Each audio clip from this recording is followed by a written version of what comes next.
The Committee on Homeland Security will come to order.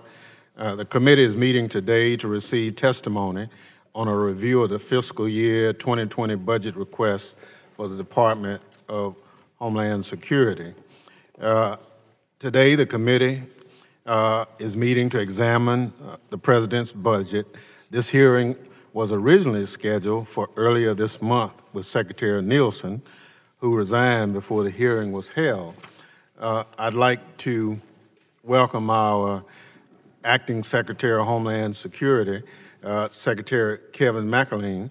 The Acting Secretary is being asked to defend the budget before us, in my estimation, is very difficult. The Secretary is wearing two hats, as you know.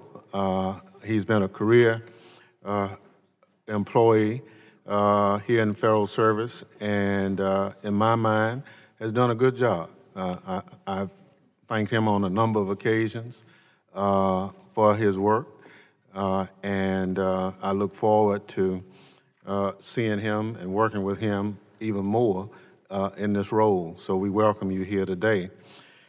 President Trump's budget prioritizes construction of a border wall at the expense of critical Homeland Security priorities, such as first responder and Homeland Security grants, cybersecurity programs to defend against foreign spying, and initiatives to secure our transportation systems from terrorist attack. The Acting Secretary's prepared testimony states doing more with less is an acceptable method for achieving mission goals. Yet, this is exactly what the President's budget request would force key parts of the department to do. The President would squander $8.6 billion in taxpayers' money on a wall that will do nothing to address the current situation on the border.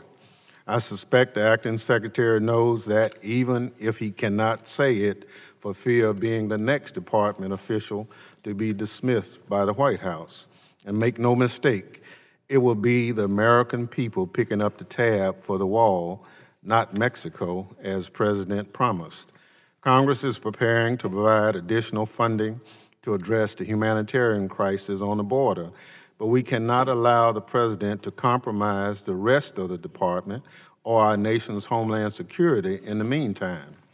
Unfortunately, rather than engaging with Congress to address the humanitarian crisis and implement sound border policy, the White House only continues to make matters worse. The President fired department officials who tried to offer a voice of reason, cut off aid to Central America intended to help address the root causes of migration, and is sending essential DHS personnel to the border, potentially undermining the department's other critical missions. Frankly, between the vacancies at the department and the reports of infighting coming out of the White House, it's difficult to know who's calling the shots when it comes to the border: the President, the Acting Secretary, or Stephen Miller. Meanwhile, the number of people in CBP's custody continues to rise. We also continue to see shocking photos of families being held in inhumane conditions and children sleeping on the bare ground covered by nothing more than 4 blankets. And tragically, just this week, yet another child died in the department's custody. But what can we expect from an administration that separated at least 5,000 children from their parents at the border? To the extent this administration has a border policy, it has been an abject failure. It is past time to implement a strategy of common sense solutions to address the humanitarian crisis at the border while ensuring security and upholding our values. First, we need to ensure humanitarian conditions for people in custody, and particularly vulnerable populations like children and pregnant women. The surge in families at our borders does not excuse inhumane treatment or relieve us of an obligation to treat people with basic decency. As I mentioned, Congress is engaging with this administration to provide supplemental funding. Second, we need more immigration judges and asylum officers to increase capacity to handle asylum claims and address the long-standing immigration court backlog.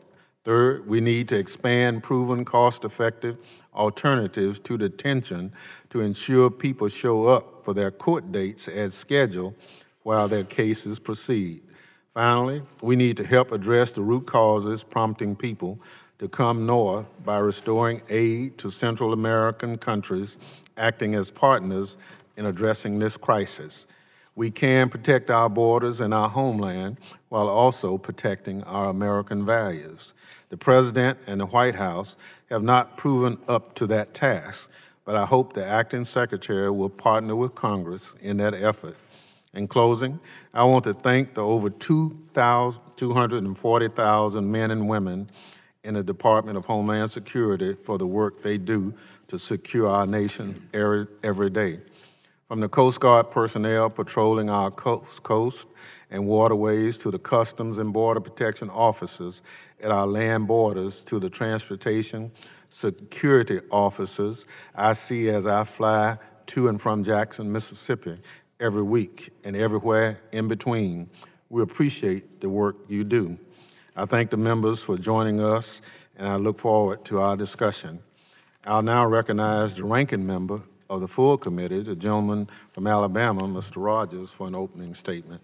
Thank you, Mr. Chairman, and thank you, Secretary McClellan, for being here with us today. I look forward to your testimony and discussion that we're going to have. There is a national security and humanitarian crisis at the border. That is why I supported the President's February National Emergency Declaration. The facts on the border prove it. CBP detained more than 109,000 immigrants along the southwest border just last month. That's a 591% increase over the same month 2 years ago. On May 4th of this year, CBP apprehended 5,235 migrants at the southwest border. That's the highest number ever recorded. In the first 6 months of FY19, over 150 groups of 100 or more migrants reached the southwest border. That's a 7,400% increase over the entirety of FY17. CBP apprehensions between the ports of entry are on track to reach a 12-year high. CBP has already uncovered more than 3,000 fraudulent cases this year alone where adults posing as biological parent or legal guardian of a minor child. If this isn't a crisis, I'm not sure what this committee deems to be one. Actually, we do. Yesterday, the Transportation Subcommittee held a hearing entitled, quote, "The TSA Workforce Crisis, a Homeland Security Risk." I appreciate the TSA workforce has issues, but I would say that thousands of migrants per day overrunning and breaking our immigration system is the actual crisis and the true Homeland Security risk. This will be the committee's 6th hearing in 5 months focused on the border. How many hearings before we see solutions coming from this majority? 6 hearings, 0 solutions. This committee has heard testimony that transnational criminal organizations are exploiting our immigration laws for financial gains. Worse, these TCOs abuse women and children during their journey here. They dump them in the desert in poor health without food or water. Men and women and children are dying because of this dangerous journey human smugglers profit from. I know that no one on this committee finds this acceptable, so why won't this committee address it? In April, DHS requested legislation to address this aberrant practice, yet here we are in another hearing, and I don't understand why this committee won't act. Maybe it's because this committee is spending too much of its time on Twitter. Since the Democrats were sworn into office in January, they have tweeted 316 times about the border. 6 hearings, 316 tweets, 0 solutions. On May 1st, the administration sent to Congress a request for emergency humanitarian appropriations to address this crisis at the southwest border. The request for $4.5 billion would feed and shelter migrant families and unaccompanied children. It would provide urgent medical care and transportation services to sick migrants. It also would have supported the men and women of DHS who are working overtime on the front lines of the crisis. Yet the majority of this committee sent out press release refusing to consider the request. When I drafted this emergency humanitarian request as an amendment to the supplemental, the Democrat majority on the Rules Committee voted it down 9-4 when Representative Lesko offered it at markup. 6 hearings, 316 tweets, 1 amendment denied, 0 results. I hope my colleagues on the other side of the aisle will use this opportunity today to ask Secretary McClellan what resources his department needs to fulfill its lawful mission at the southwest border. The Republicans on this committee are ready to work with anyone on the other side to solve the growing humanitarian crisis. Hearings, tweets, releases won't solve it. Hatred for the president won't solve it either.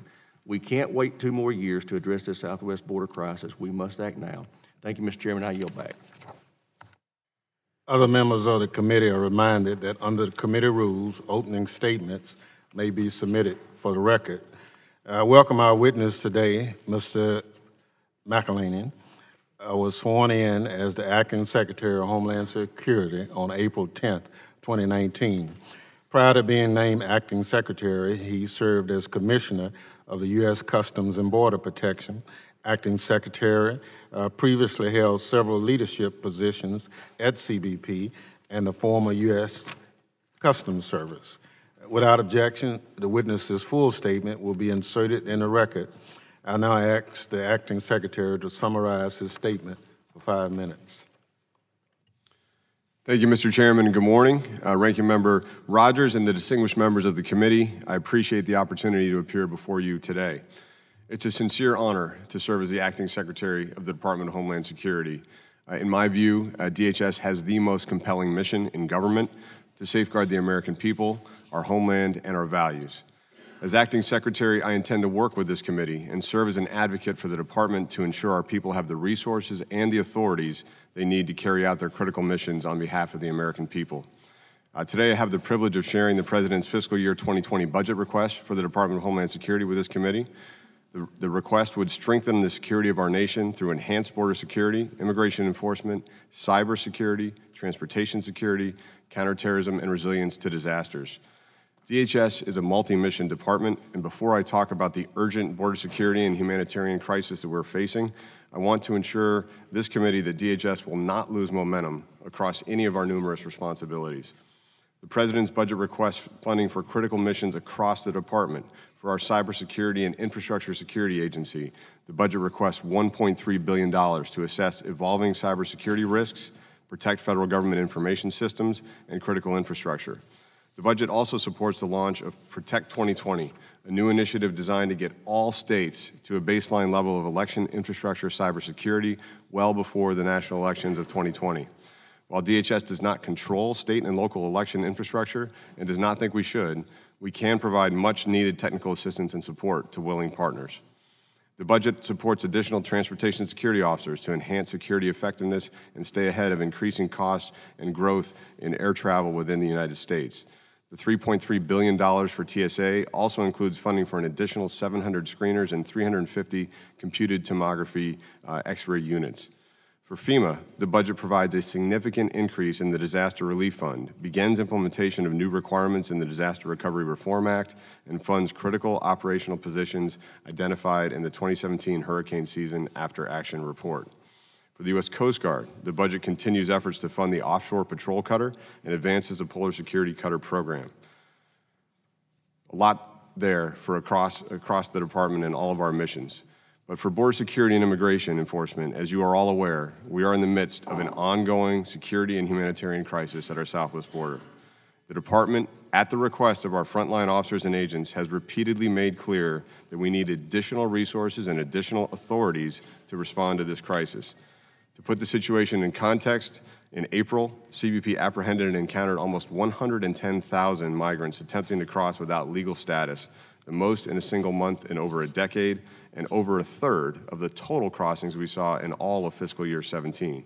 Over 65% of those crossings were families, with over 40,000 children entering our immigration system in a single month. And the crisis continues. In 3 separate days in May, we have encountered 5,500 people crossing our border without authorization.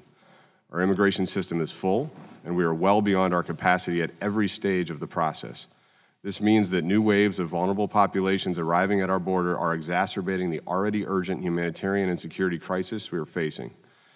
Through surging resources from DHS and federal partners, with medical teams from the Coast Guard and HHS, military and National Guard troops, over 1,000 CBP and HSI detailees, and DHS volunteers, along with working with state and local governments and non-governmental organizations, we are working to do everything we possibly can to address the immediate and dire humanitarian crisis. But it is not enough. We continue to face tragedies at the border, particularly with regard to the safety of children. This month, Border Patrol agents have rescued dozens of children in the Rio Grande, but several have been known to have drowned, including a 10-month-old baby 2 weeks ago. We've lost 2 teenagers to illness in federal custody, one with HHS and one in CBP custody just yesterday. A 2-year-old encountered in April and taken to the hospital by Border Patrol agents and released with her mother also passed away this month after weeks of critical medical care. These tragedies are devastating to us, and they are avoidable. The problem we face is unprecedented and challenging. It requires working together from a shared set of facts to solve it. We need sustained investment, additional emergency support, but also changes to our immigration laws to overcome this humanitarian and security crisis at the border. On the resources front, the President's budget will help. First, it requests $523 million to address the humanitarian crisis. This will allow us to provide better care for those who we come into contact with through apprehension, custody, detention, and eventually removal. It requests $5 billion for border security, funding for the construction of approximately 200 miles of new border wall system, a proven deterrent requested by our frontline agents. It also calls for 750 additional Border Patrol agents, 275 Customs and Border Protection officers, and over 1,660 ICE frontline and support personnel. The budget request will make much-needed upgrade to sensors, command and control systems, and aircraft to help our men and women combat criminals who are profiting from human suffering. And while our 2020 budget will help address this crisis, we will need additional funding sooner. Given the scale, we will exhaust our resources well before the end of this fiscal year, which is why the administration sent a supplemental funding request to Congress 3 weeks ago. In addition to the $3 billion for health and human services to care for unaccompanied children, the request includes $1.1 billion for the Department of Homeland Security, $391 million for humanitarian assistance, including for temporary processing facilities, $530 million for border operations to include our surge personnel, as well as increased detention capacity, and $178 million for operations and support costs, including pay retention incentives for our overworked men and women on the front line. This supplemental request is critical, but unless Congress addresses the pull factors, namely our vulnerable legal framework for immigration, children will continue to be put at risk in this dangerous journey. The administration has been working in a bipartisan fashion to outline the important reforms that can get to the root of the problem, providing language to multiple congressional committees that would end this humanitarian crisis. This includes allowing DHS to detain families together during the immigration hearings, allowing children to safely apply for refugee protections in their home or neighboring countries, while also providing authority for DHS to repatriate children to Central America, as we do with Canada and Mexico today, and reforming an asylum process that has become overwhelmed by claims that do not meet the standard. Without these resources and authorities, the situation will remain untenable. And while DHS will continue to do all it can to manage the crisis in an operationally effective, humane, safe, and secure manner, every day Congress does not act puts more lives at risk and increases the burden on an overtasked system. I want to close by reiterating the strength of DHS is its people. I am humbled and inspired by their selfless dedication of the frontline agents, officers, and personnel confronting this crisis. Despite the challenges they face, the men and women of DHS continue to act to stop criminals exploiting our border and to help those in need. They are remarkable people. They deserve our support, and I respectfully ask this committee to continue to support them with the resources and authorities they need. Thank you for the opportunity to appear before you today. I look forward to your questions. Thank you, Mr. Secretary. I remind each member that he or she will have 5 minutes to question the panel. I now recognize myself for questions. This is a hearing to talk about the overall budget for the department.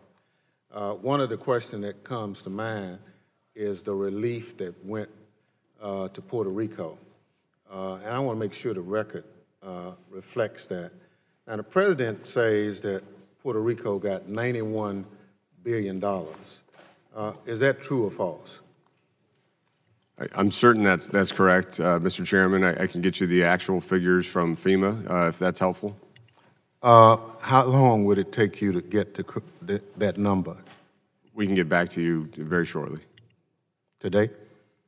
I'll check with the team at FEMA on that calculation, but we'll get it back to you, Mr. Chairman. Well, yeah, right. I've been to Puerto Rico a couple of times looking at it. I talked to the governor, talked to a lot of the mayors, and they're very concerned that the number that's been put out is, in actuality, not the real number. And so I think we need to as we look at this budget to make sure that the numbers we have before us reflect an accurate amount. And so that's the spirit in which it's given. Mr. Chairman, just very briefly, I've met with the acting administrator for FEMA, who's briefed me that we're spending more per week and per month in Puerto Rico than we do for a usual disaster for the entire repayment and the entire assistance. So it's an extensive effort by FEMA and across the department. Well, is that because we've never had a disaster like that before? I think it is one of the most devastating natural disasters in our history. So you would agree that we need to spend more? I think there's a lot of support going to Puerto Rico, and we're actively preparing for the new season. I understand, but I think the amount of money should go toward the disaster. So in addition to that, Mr. Secretary, you have asked for volunteers to go to the border to address the crisis. Can you tell me how many people are being deployed from the northern border to go to the southern border? So we have a mix of law enforcement resources from both CBP and HSI over at ICE already deployed. These are TD-wide law enforcement professionals. We do this routinely to address situations on the border. We've got about 200 of our agents from the northern border, Border Patrol agents, deployed down now. And we have solicited, as you noted, Mr. Chairman, for volunteers, just like we do in any crisis across the department, to come help deal with this situation as well. So your testimony is that the volunteers that are being deployed does not compromise security in any way? So this is something we look at from a risk managed perspective. When we respond to a natural disaster like a Harvey or Maria, we had over 2,000 volunteers deployed. So right now our volunteer numbers are really in the 200 range. So that's a much smaller response than a normal natural disaster already. But this is something we ask our leaders and our management to assess for risk and make sure we're not taking people that are critical to other missions, but also responding to an existing crisis at the same time. So we've had testimony before the committee this week from the head of one of the larger airports who indicated that he was very concerned that with the loss of personnel, that the potential to put the traveling public at risk existed, and that he was concerned about it. Have you heard concerns like that from airports? So we're not going to put the traveling public at risk. We're not going to reduce our security posture in any way. But you have heard that concern coming from airport directors? So that's a concern that the leaders at TSA will manage as they identify volunteers to support us. We have not sent I understand that. I just want to know, have you heard from airport directors that they are concerned about it? Yes, I've seen the press reporting, and certainly that's something we'll manage carefully. And it is hope that you will allay their concerns, but you have heard them? Yes. Thank you. So the question about vacancies in the department, we've had discussions about that. How are you addressing the vacancies at senior management level within the department? Well, we were very happy earlier this month to submit a nomination for a permanent administrator at FEMA. I think that's an important role to fill very quickly in this hurricane season with Jeff Byard. But our top 8 operating components, 4 out of 8 have confirmed are permanent heads. 2 of them, TSA and CBP, were serving as acting secretary and acting deputy, but were confirmed heads as well, backfilled by very talented career professionals. And then at ICE, we have a 25-year veteran of service, Matt Albans, leading ICE effectively. And this is something that I think we're in a very good position to maintain our momentum at the department. Thank you, but based on the chart that your staff provided me, your management directorate is vacant, your science and technology directorate is vacant, the Office of Strategy, Policy, and Plans is vacant, the Office of Public Affairs is vacant, the Office of Inspector General is vacant, the Chief Financial Officer is vacant, and we go on and on. Now this is, and I understand that, but at what point do you plan to fill the vacancies with these senior positions? Well, a number of those positions already have nominees either on the Hill or identified and in process. And we've taken steps to make sure we're backfilling with talented professionals. Right now, Director Tex Allis from the Secret Service, who just moved to a position as acting Deputy Undersecretary for Management. He brings a wealth of experience, having been the Deputy at CBP, the head of Secret Service. He's helping make sure that we are maintaining our momentum with management. We have a tremendous team in the CFO's shop that hasn't lost any momentum. So we're going to continue to get the job done for the American people. We have many more permanent folks in place than you usually do at the transition of an administration, for example. So is this the Secret Service director that got fired by the president? He's been moved to a key role for me as the But he was fired by the Deputy president. Undersecretary. And you brought him back. There was a transition. He served admirably for 2 years at Secret Service, and now we have a tremendous Secret Service agent who's taken that role. I don't have a problem with it, but he's the one that was fired. Am I correct? He's been moved to a new role at DHS. Okay. Yield to the ranking member. I think the chairman, before I get my questions, I just want to make the point, I think it's unconscionable that relief to deal with this humanitarian crisis at the border is being held hostage for Puerto Rico to get more money when already we're having massive amounts of aid going to Puerto Rico, have been and continue to have, and will continue to take care of Puerto Rico. But we have an enormous crisis at the border, families, children that are in desperate situation, and we're not getting aid to them. It's just unconscionable. But having said that, of the $4.5 billion that's been requested, Ms. Secretary, I understand 3.3 of that would go to humanitarian aid. What would you do with that money if it was made available to you in a timely fashion? So the $3 billion itself is going to Health and Human Services to manage their statutorily required responsibility to care for unaccompanied children arriving at the border, and they're arriving in record numbers right now. That seems very straightforward. They need more money to provide beds so that kids can be kept in safe environments and not left at the border in Border Patrol stations. So that's very straightforward. The additional $1.1 billion for DHS is directly to address this crisis. We're talking about humanitarian support for processing centers for CBP. We're talking about additional security for those centers. We're talking about consumables, really just food, blankets, the basic supplies that you use to care for people. And for border operations, as we noted, we are sending people temporarily to the border to help address this crisis. That costs a lot of money to do that and to sustain that. We need support for the volunteer surge. We need additional ICE detention for the single adults that are arriving in record numbers as well.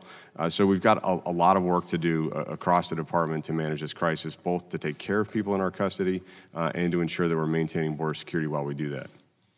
Now, the chairman and I had a chance to meet with you yesterday afternoon, and we talked a little bit about the Flores decision and what its impact has been on you. Can you describe that for the full committee and what a possible solution would be? I can. So what we're seeing now is about 65% of those crossings are either family units or unaccompanied children. Family units have reached a record level, 59% so far this month of our total crossings on the border. That is a direct response to the vulnerability in our legal framework caused by a decision in a district court in late 2015, upheld in 2016, that prevented DHS from keeping families together during their immigration proceedings. That's what we did under President Obama and Secretary Johnson. They built family residential centers where families were kept together for their immigration proceedings. It took on average about 45 days. And at the end of that process, and these are appropriate settings that have schoolhouses, they have recreational facilities, they have medical centers, they have courtrooms on site. After those proceedings, families would know whether they had a valid asylum claim and be allowed to stay in the U.S., or they would be repatriated. As soon as those repatriations started happening, the flow dropped dramatically from our first border crisis in 2014 with families and kids. We no longer have that tool, we no longer have that authority, and now we have twice the flow coming in a direct response to that lack of our authority. And what could we do to alleviate that problem for you? Simply return to the status that we had in 2014, 2015, allowing families to be kept together in appropriate settings during their immigration proceedings. Well, my understanding from our meeting yesterday is that you're going to provide us language that would do that, and it's my hope that the chairman and I can bring that before this committee for a vote as soon as possible. So we can get you some relief. Now, in addition to that legislative remedy, what other legislative remedies would you like to see us move? So the second issue that's really concerning is the unaccompanied children, putting themselves in the hands of smugglers. Generally, these are teenage boys and girls that are being smuggled $5,000 to $7,000 per person all the way from Central America to our border. Right now, they're coming because they're certain they'll be allowed to stay. They're generally released to sponsors here in the U.S., generally parents who are already here unlawfully. So it's a very challenging cycle that we're facing. What the administration is proposing, I think, is very balanced and very appropriate to protect children, offering in-country refugee processing so that they can access protections if they have a valid claim at home without making this journey, without being in the hands of smugglers. But to make that effective, we also need the ability to repatriate children, just like we do for Canada and Mexico, who arrive in the U.S. who do not avail themselves of this opportunity or have not been found to have a valid refugee claim. I think that's a balanced proposal that we'd like to work with Congress on and enacting. Those two changes in law will make a dramatic impact in this humanitarian crisis. Great. I appreciate you, and my time's expired. I yield back. Thank you. The chair recognizes the gentlelady from Texas for 5 minutes. Chairman, thank you, and thank the ranking member for this very important oversight hearing. Mr. Secretary, I have a very short period of time, so forgive me, but let me first of all say that you are a very fine public servant. We've had the opportunity of working over the years, and I would hesitate to say decade, because we all are very young. So thank you for your service. Let me ask you, in the President's budget is $5 billion for the wall. Are you here today to defend the $5 billion request for the wall? I'm defending the entire budget request, and that is a request that comes from our frontline agents. It's not something we need everywhere on the border, but we need hundreds of miles to control critical areas where there's infrastructure on both sides and high traffic. The $5 billion, as you well know, was represented to be coming from Mexico. Is it coming from Mexico? No, it's requested for appropriation. So the representation was untrue? I'm not characterizing representation as untrue. It's Did the numbers from the border persons come at the exact number of $5 billion? So that's the amount that we can effectively apply in a given year with contracts. This is the President's request? Yes. We actually need about $18 billion for the top In his request priorities. or in his budget as well, let me indicate that he has cut $600 million from first responder Homeland Security grants. I want my firefighters to hear this very clearly because I will oppose it extensively. The U.S. Coast Guard has cut $864 million, surface transportation programs $57 million or 44%, and cybersecurity, which is known to have impacted the 2016-2018 elections, have been cut by $40 million. Are you here to defend those cuts, Mr. Secretary? So on the side of the grants, Congresswoman, what I've understood is that we've deployed $50 billion in Homeland Security grants over the past decade. But you're here to defend the $600 million cuts to our firefighters and other first responders across the nation. So I'm defending the President's budget and explaining that we've had a number of grants go to build up capability across the country, and that I thank you. My time is short, okay, Secretary, and I appreciate it. I indicated I appreciate your service. We now have a list of numbers of children that have died in custody. We should all be outraged. 16-year-old boy, Mr. Hernandez Vasquez, Juan D. Leon, 16, 7-year-old, 8-year-old, 2-year-old, and there may be others. These are the conditions that individuals, human beings, are living in, and I understand the crisis, and might I say, I've been to the border many, many times, and as well understand that it's not tweets, it really is going and seeing it for yourself. I have seen it, I've spoken to people, I've spoken to a mother who's gave birth 45 days and had not been to the hospital, and your CBP staff agreed with me to take her to the hospital. But my question is, I believe there should be an internal task force set up dealing with children, dealing with children's death.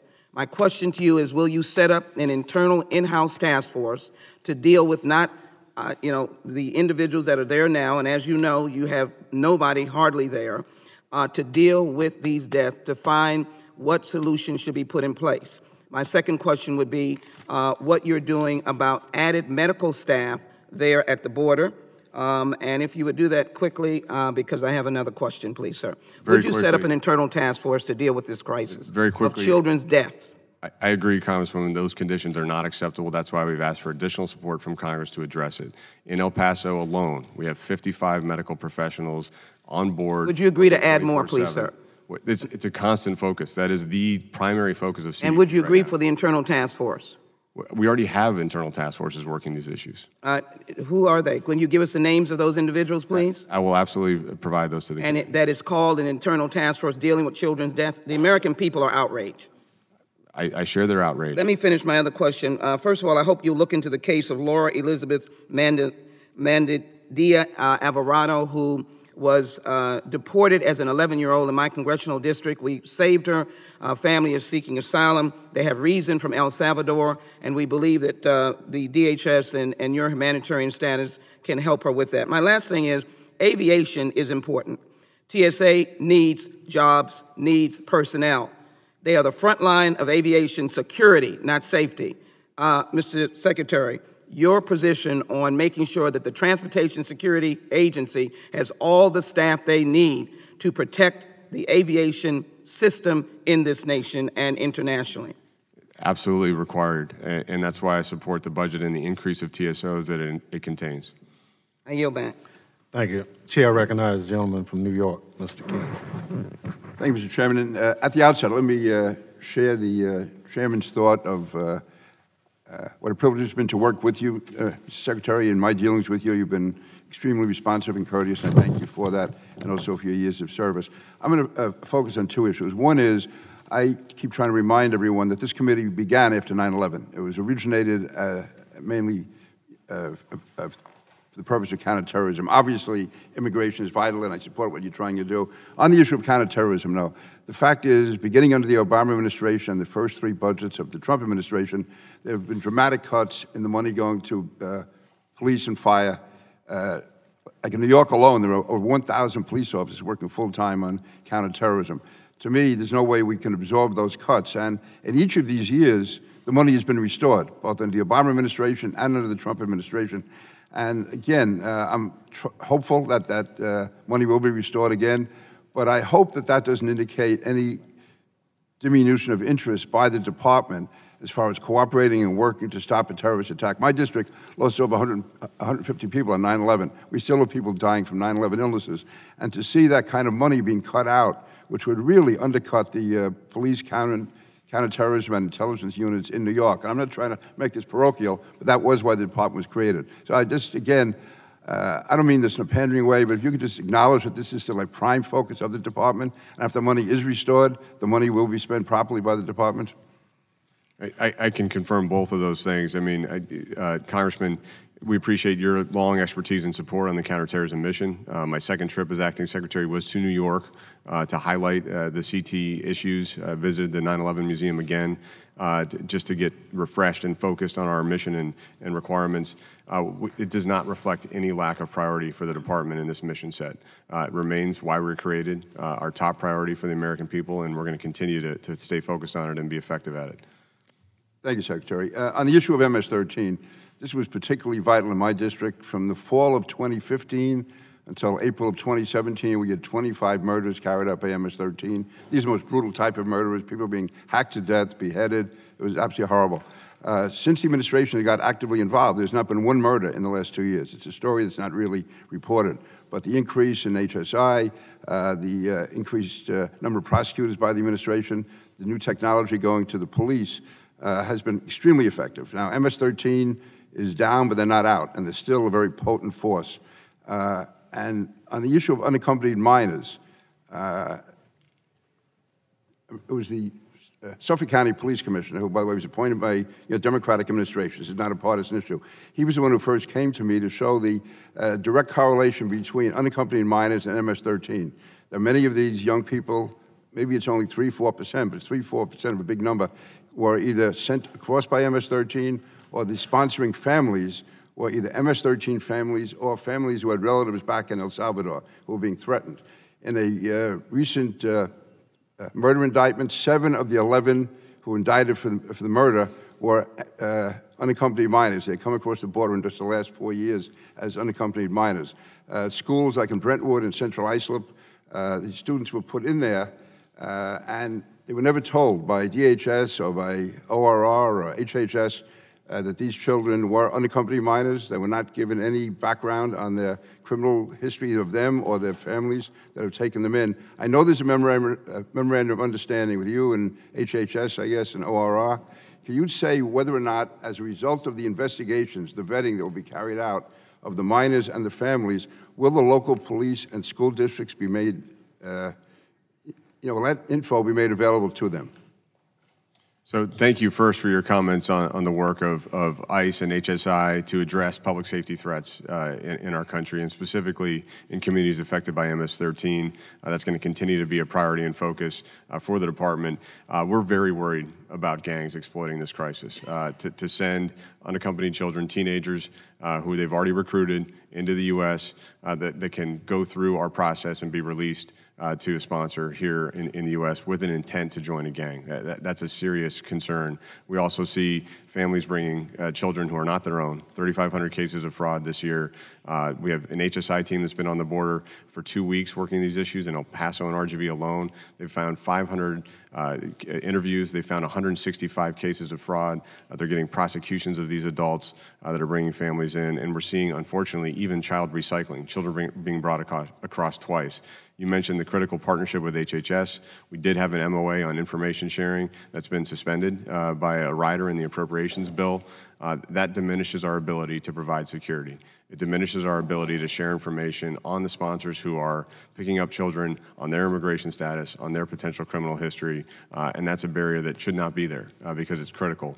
Last point I'll make is the Attorney General just went to Central America to focus on the anti-gang initiatives and the collaboration between the Department of Justice and authorities in El Salvador and elsewhere. That's been a very effective tool because we're getting additional information on criminal records and gang history in Central America that we can then apply at the border and in concert with our DOJ counterparts. So we need to keep that up. And when time has expired, I would just emphasize that a number of those murders, brutal murders, were carried out by unaccompanied minors. Thank you. Chair recognizes the gentlelady from New Mexico, Ms. Torres Small. Secretary McAleenan, thank you for your service and for stepping up at a time that is challenging all of us. I only have 5 minutes and we have a lot of work to do, so I appreciate the efficiency in your responses so far and ask that you continue. Rio Grande sector has the largest number of apprehensions for families and unaccompanied minors, correct? And El Paso sector is second? Correct. And Yuma's third? Correct. Okay, so we've received notification that CBP is working with ICE to provide aircraft flights and bus transportation for unprocessed families or migrants from Rio Grande Valley and Yuma sectors to other lower level sectors, right? Right. Why isn't El Paso receiving the same service? They are on the list. There's going to be a flight from El Paso this week. So we received clarification this morning that flight was only a stopover for refueling. Is that inaccurate? I'm told by CBP that they have a flight going to San Diego sector where we have some additional capacity. I'll follow up on that, Congressman. That would be amazing. Okay. If there's any way we can do that, I deeply appreciate that it's something you note is important. Yes. Great. So El Paso has seen the starkest increase in family units, as you know. Absolutely. And thank you for recognizing that and responding to it. Pivoting quickly to Border Patrol OR releases. After Border Patrol processes family units, what are the steps that CBP takes to decide when and where large groups are released? Yeah, so this is something we have to work closely with local communities, with non-governmental organizations. We want to make sure there's capacity in the transportation system or in the NGOs to house people effectively so that we're not leaving them in situations that are uncomfortable and unacceptable. Thank you so much for saying that. I truly believe that you understand the challenges that the communities I represent are experiencing. Is there a requirement to do that consultation with NGOs and local governments? That is CBP policy. That's our expectation of our field leadership. Thank you. And is it a requirement or just expectation? It's a stated direction from the Chief of the Border Patrol and the Executive Assistant Commissioner for Field Operations. Great. And is there a time amount for advance notice that's provided in that direction? As much as could be provided so that it can be effectively coordinated. Sometimes a situation of the numbers in custody mandate a quicker action. We're also sometimes not having the right point of contact. I've got some feedback from New Mexico Senator yesterday on these issues, and we're going to be tightening that coordination. Great. To any extent, if you could set a minimum amount of time of notice, that would be very helpful. I think we can set an expectation, but we wouldn't want to direct from Washington all field situations operationally. Speaking to that, who ultimately makes the decisions of when and where a release occurs? Those would be the sector chief locally. And are there directives that come from Washington advising on when and where?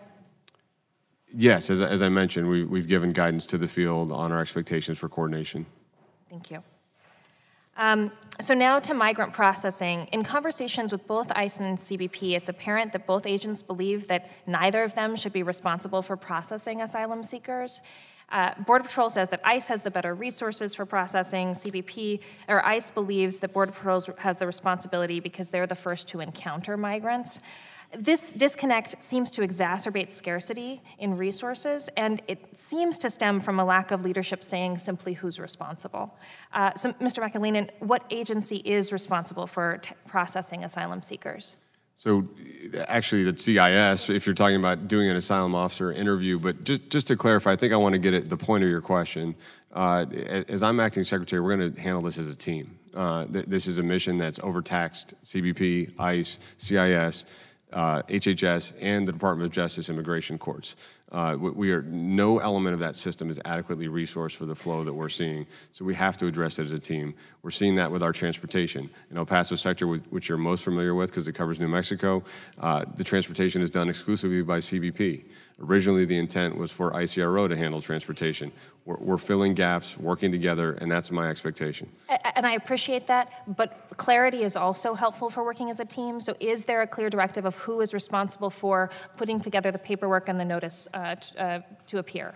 So depending on the local area, the available resources, we're going to try to apply the best effort to that. Border Patrol is supposed to be on the border doing interdictions.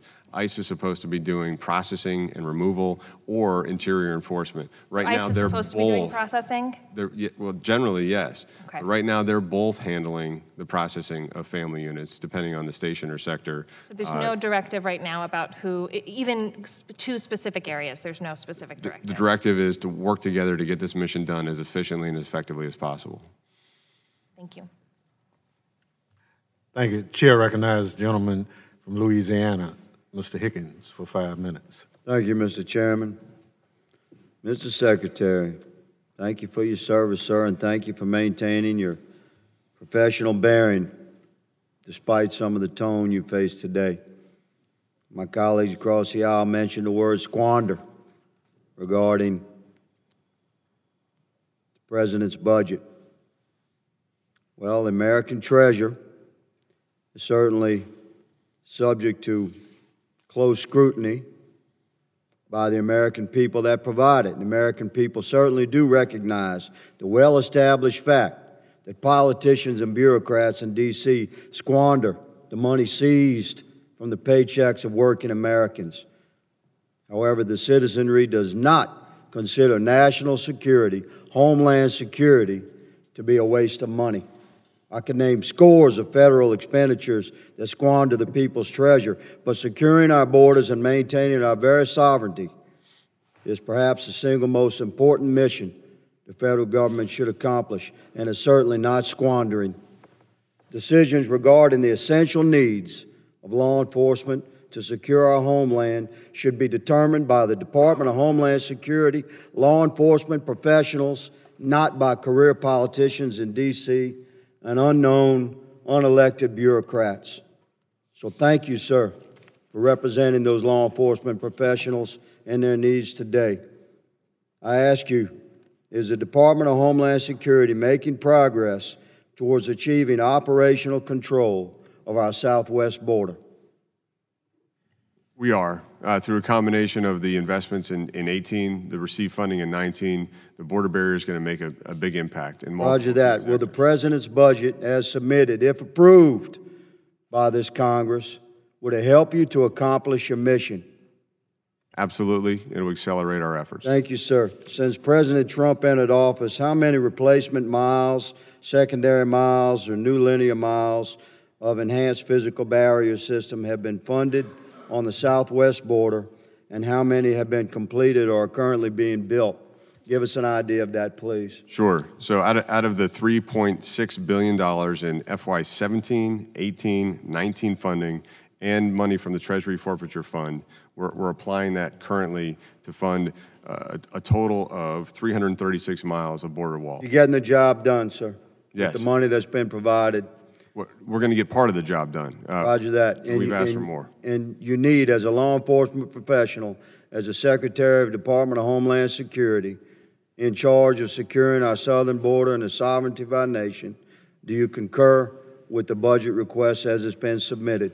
I absolutely do, and this request comes from our men and women on the ground, the capabilities as it should. The approximately 300 miles for the fiscal year 2020 budget to be prioritized along the southwest border. That's my understanding. Can you explain why? Why it would be prioritized? Why that money would be prioritized for enhanced physical barrier along the southwest border, particularly. Explain to the American people why, please. Yeah, southwest border has two dynamics on the border security front. We've got 30 to 40,000 people a month trying to evade capture crossing that border, and we have increasing amounts of drug smuggling, and we're talking about hard narcotics, potent opioids like fentanyl, synthetic opioids that are killing Americans and communities all over the country. Many Americans are dying from this poison pouring across our border. I would concur and will enhance physical barriers as requested by the Department of Homeland Security and as evaluated as necessary by the law enforcement professionals on the ground. Do you concur that enhanced physical barriers will help you accomplish your mission? Yes. Thank you. What technological advancements along the borders have been implemented generally, and how will the fiscal year 2020 budget further those investments? I'll make three key points on that. One, every mile of border barrier comes with technology. It comes with fiber optic sensors, cameras, lighting. It's not just a dumb wall. It's fully supported by technology that tells our agents what's happening in those areas. Secondly, you said something. It is indeed a quote-unquote smart wall, is it not, good sir? No question. It's a smart barrier.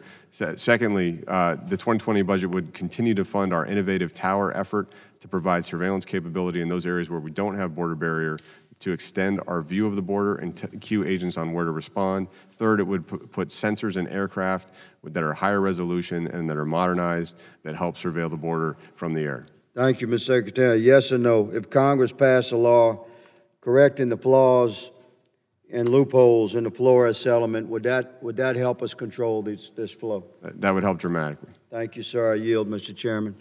Thank you. Chair recognizes the gentlelady from Illinois, Ms. Underwood. Thank you, Mr. Chairman. Acting Secretary McAleenan, you told MSNBC that families at the border are being separated in a humane and civilized way.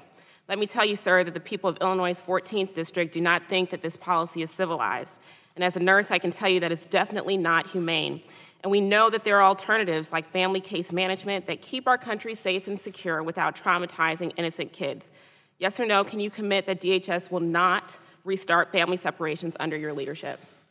So the President of the United States has said that we're not looking at doing that again. There's an executive order in place that says we're not going to take zero-tolerance prosecutions, not family separations, but prosecuting adults that are violating the law and resulted in separations. We're not going to restart that right now. Okay, so you have made a commitment then that you will not restart family separations under your leadership. So I think the President's statement suffices as a commitment for the administration. Okay. Now, I want to know whether you're aware of what family separation does to children's mental and physical health. I only have 5 minutes, so for these questions, I'm looking for a yes or no answer, sir. Are you aware of research showing that family separation causes trauma that can do both immediate and long-term damage to children's health? Yes or no? So you're asking questions about something that's not happening, Congresswoman. So the separations that are occurring now are only in result of the prosecution of the adult for a serious criminal offense. I'm not asking about that. Welfare of the child, communicable disease. Reclaiming my time, that was not the line of questioning. My questioning was, are you aware of the impact of family separation and the trauma on children's long-term physical and mental health? Okay, again, you're asking about something that we're not doing. So I'm not sure this line of questioning is going to be effective. The question is, are you aware? Are you, sir, as the acting secretary of DHS, aware of research that shows that family separation causes trauma? Yeah, I've talked to Dr. Colleen Kraft of the American Association of Pediatricians. I am aware of the research, and we solicit support and input from pediatricians in managing our responsibilities at the border. Great. Are you aware that the trauma of family separation is connected to something called toxic stress? Yes, again, you're asking about something we're not doing. Great, but you're aware? Yeah, I'm aware of the research, as I noted. And then are you aware that toxic stress can actually change a child's brain because it's still developing, yes or no? I've read the study. Okay, great. Are you aware that the effects of these traumas are cumulative, that they get worse the longer the trauma goes on? I think I've answered this line of questioning. Yes. I've already said I'm familiar. Okay, are you aware that the traumatic effects don't go away even if a child is reunited with their family? Again, you're asking about something we're not doing, so yes, I'm aware, and it's not being done. Are you aware that family separation can lead to behavioral changes and learning delays for children? I think I've answered this line of questioning. I've already answered. You're talking about the same research. Mr. Secretary, just answer the question, yes or no. I'm probably the most reasonable chairman. Just answer the question. She just say yes or no. I've already answered yes, Mr. Chairman. It's the same study that she's citing in different parts of it. So if I've acknowledged that I'm familiar with it, that's probably sufficient. It's not. Okay. Yes, you're aware. Yes. Okay. Are you aware that family separation can lead to behavioral changes and learning delays for children? Yes, I've read the study. Are you aware that it increases a child's risk of heart disease, diabetes, and cancer? Yes, I've read the study. Okay. Are you aware that it increases a child's risk of anxiety, depression, and substance abuse? Yes, I've read the study. Great. In fact, the American Psychological Association reports that, quote, family separation is on par with beating and torture in terms of its relationship to mental health. Are you aware of that? I'm familiar with this information. Thank you. Okay. The truth is, sir, that family separation does irreparable damage to children while doing nothing for our national security. It's immoral, it's un-American, and it's just plain wrong. And I am glad to hear you say that it's not happening, sir. But I went to the border last month, and I was truly shocked by the conditions that I saw there. Medical care was inconsistent at best, and the accommodations were inadequate. Just last week, we saw new photos of detained children sleeping outside on the dirt at a Border Patrol station in McAllen, Texas. And on Monday, we learned that a 5th migrant child died in custody since family separation began. These stories are appalling, and yet they keep happening. Now, Congress just provided $500 million in February to address the humanitarian crisis at the border, and will soon provide more. Why do these tragedies keep happening? So they're happening because the crisis is exceeding the resources provided. That's why we've asked for more, and we've asked for more authority to deal with it to prevent this crisis from happening in the first place and from the children being put at risk. We've deployed the funding from FY19 that Congress has authorized. We've increased our temporary facilities by 500 beds in Donna, by 500 in El Paso. We've got 3 additional soft-sided facilities coming online in June. We've deployed medical practitioners. We now have over 100 certified medical practitioners in our 2 busiest sectors. Right, but we've people asked keep for dying, more money sir. to extend that. People keep dying, and so this is obviously more than a question of resources. Congress has been more than willing to provide the resources and work with you to address the security and humanitarian concerns, but at this point, with 5 kids that have died, 5,000 separated from their families, I feel like, and the evidence is really clear, that this is intentional.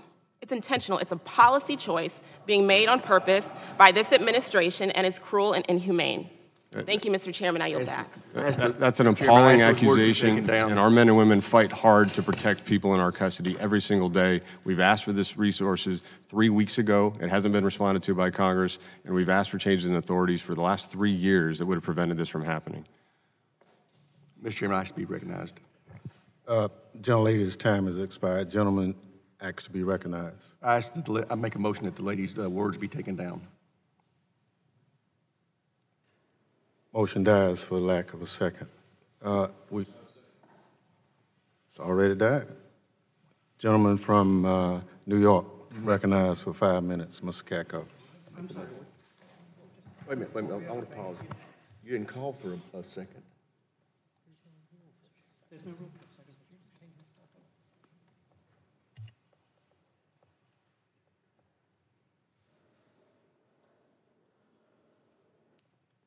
Yes. Well, counsel had asked me to ask Ms. Underwood to clarify her statement for the record. I will be happy to, Mr. Chairman. I said that this is more than a question of resources. Congress has been more than willing to provide resources and to work with you, Mr. Secretary, to address these security and humanitarian concerns. And at this point, with 5 children dead and 5,000 separated from their families, this is intentional. It's a policy choice being made on purpose by this administration, and it's cruel and inhumane. I yield back. And Mr. Chairman, you cannot impugn the character of the witness by stating that he intentionally murders children. That is completely inappropriate, and her words should be taken down. She was very explicit. Well, and I asked her to rephrase it. She just did. She did not. She restated it. I restated. I did not say murder. I said that murder. 5 children have died as a result of a policy choice that he has You said said it here. was intentional. Excuse me, sir. That I'm is still murder. talking. He has said that he stands by the policy decisions of this administration. That's what he said at the beginning of his testimony. And he says he stands by the budget request. This is a policy choice. And Mr. he has Ranking said the Member. policy is they stopped those detentions. They don't do it in those separations. He's made that clear repeatedly. You refuse to listen to him. That's not the point. You said he intentionally supported policies that caused the death of children. That is wrong. Your words need to be taken down, Mr. No, Chairman. Mr. Ranking Member, this happened this week. Yesterday, another child died under his leadership. Because we can't get the resources to help them. That's what he's here trying to get, is the money to stop this. Well, the chair will call for a vote. I will not take the vote to take down the words. We'll ask.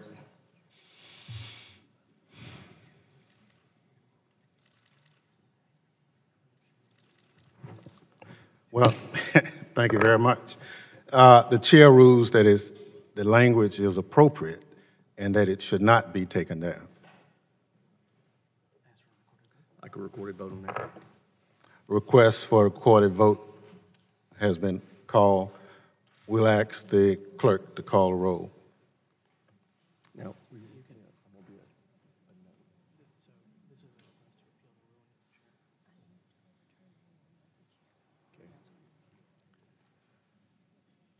so it's a yes vote.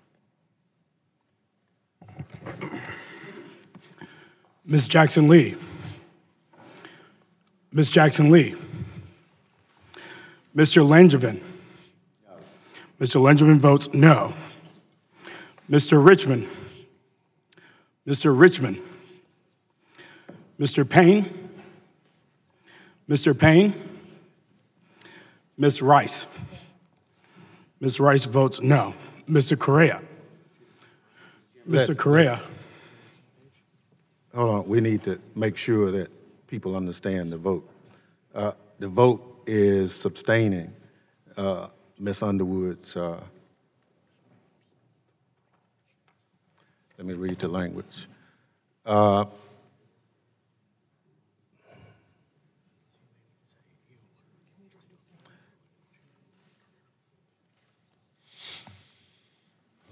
thought it was a motion to appeal the ruling of the chair. What are you saying?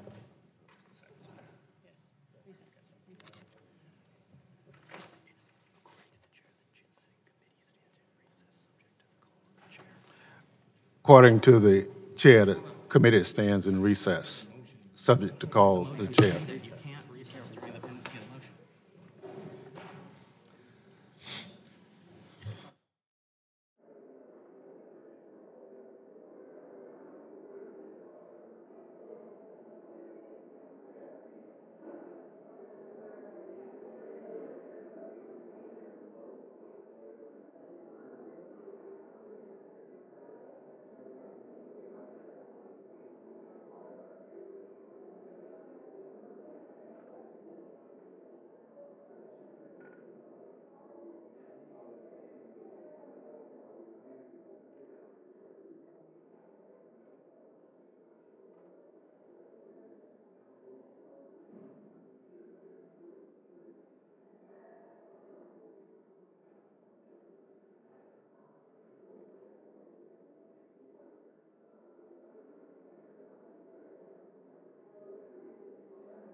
In the interest of, for what purpose does the gentleman seek recognition? Mr. Chairman, I appeal the ruling of the chair. The gentleman from Alabama moves to appeal the ruling of the chair. The question now appears, shall the ruling of the chair stand and the ruling of the committee? Those in favor of opposing the chair's opinion, vote aye. Those opposed, vote nay. Clerk will call the roll. Ms. Jackson Lee. Ms. Jackson Lee. Mr. Langevin. Mr. Langevin votes no. Mr. Richmond. Mr. Richmond. Mr. Payne. Mr. Payne. Ms. Rice. Ms. Rice votes no. Mr. Correa. Mr. Correa. Ms. Torres Small. Ms. Torres Small. Mr. Rose. Mr. Rose votes no. Ms. Underwood. Ms. Underwood votes no. Ms. Slotkin. Ms. Slotkin. Mr. Cleaver. Mr. Cleaver. Mr. Green of Texas. Mr. Green of Texas. Yes. Ms. Clark. Ms. Clark. Ms. Titus. Ms. Titus votes no. Mrs. Watson Coleman. Mrs. Watson Coleman. Ms. Berrigan. Ms. Berrigan votes no. Mrs. Demings. Mrs. Demings. Mr. Rogers. Yes. Mr. Rogers votes yes. Mr. King. Mr. King. Mr. McCall. Mr. McCall. Mr. Katko. Yes. Mr. Katko votes yes. Mr. Ratcliffe. Yes. Mr. Ratcliffe votes yes. Mr. Walker. Mr. Walker. Mr. Higgins. Mr. Higgins. Mrs. Lesko. Mrs. Lesko. Mr. Green of Tennessee. Yes. Mr. Green of Tennessee votes yes. You want to be a yes? Mr. Taylor. Yes. Mr. Taylor votes yes. Mr. Joyce. Mr. Joyce. Mr. Crenshaw. Yes. Mr. Crenshaw votes yes. Mr. Guest. Yes. Mr. Guest votes yes. What? Ms. Jackson Lee. Mr. Richmond. Mr. Payne. Mr. Correa. Ms. Torres Small. Ms. Slotkin. Yes. Ms. Slotkin votes yes. Mr. Cleaver. Mr. Green of Texas. Ms. Clark. Mrs. Watson Coleman. Mrs. Demings. Mr. King. Yes. Mr. King votes yes. Mr. McCall. Mr. Walker. Mr. Higgins. Mrs. Lesko. Mr. Joyce.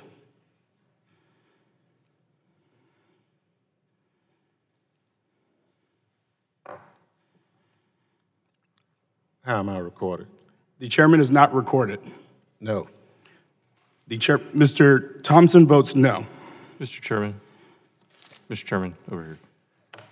Parliamentary inquiry, so Rule 27, Section 4 of the House rules, a member cannot vote on something that they have that directly impacts them. And with great respect to my colleague from Illinois, I believe this vote is directly about her. So I think respectfully, she should withdraw her vote to be compliant with Rule 26, Section 4 of the House rules. 27, excuse me. Not a valid point. Okay. Clerk will announce the vote. This vote, there are 9 yeas and 7 noes. The words will be taken down.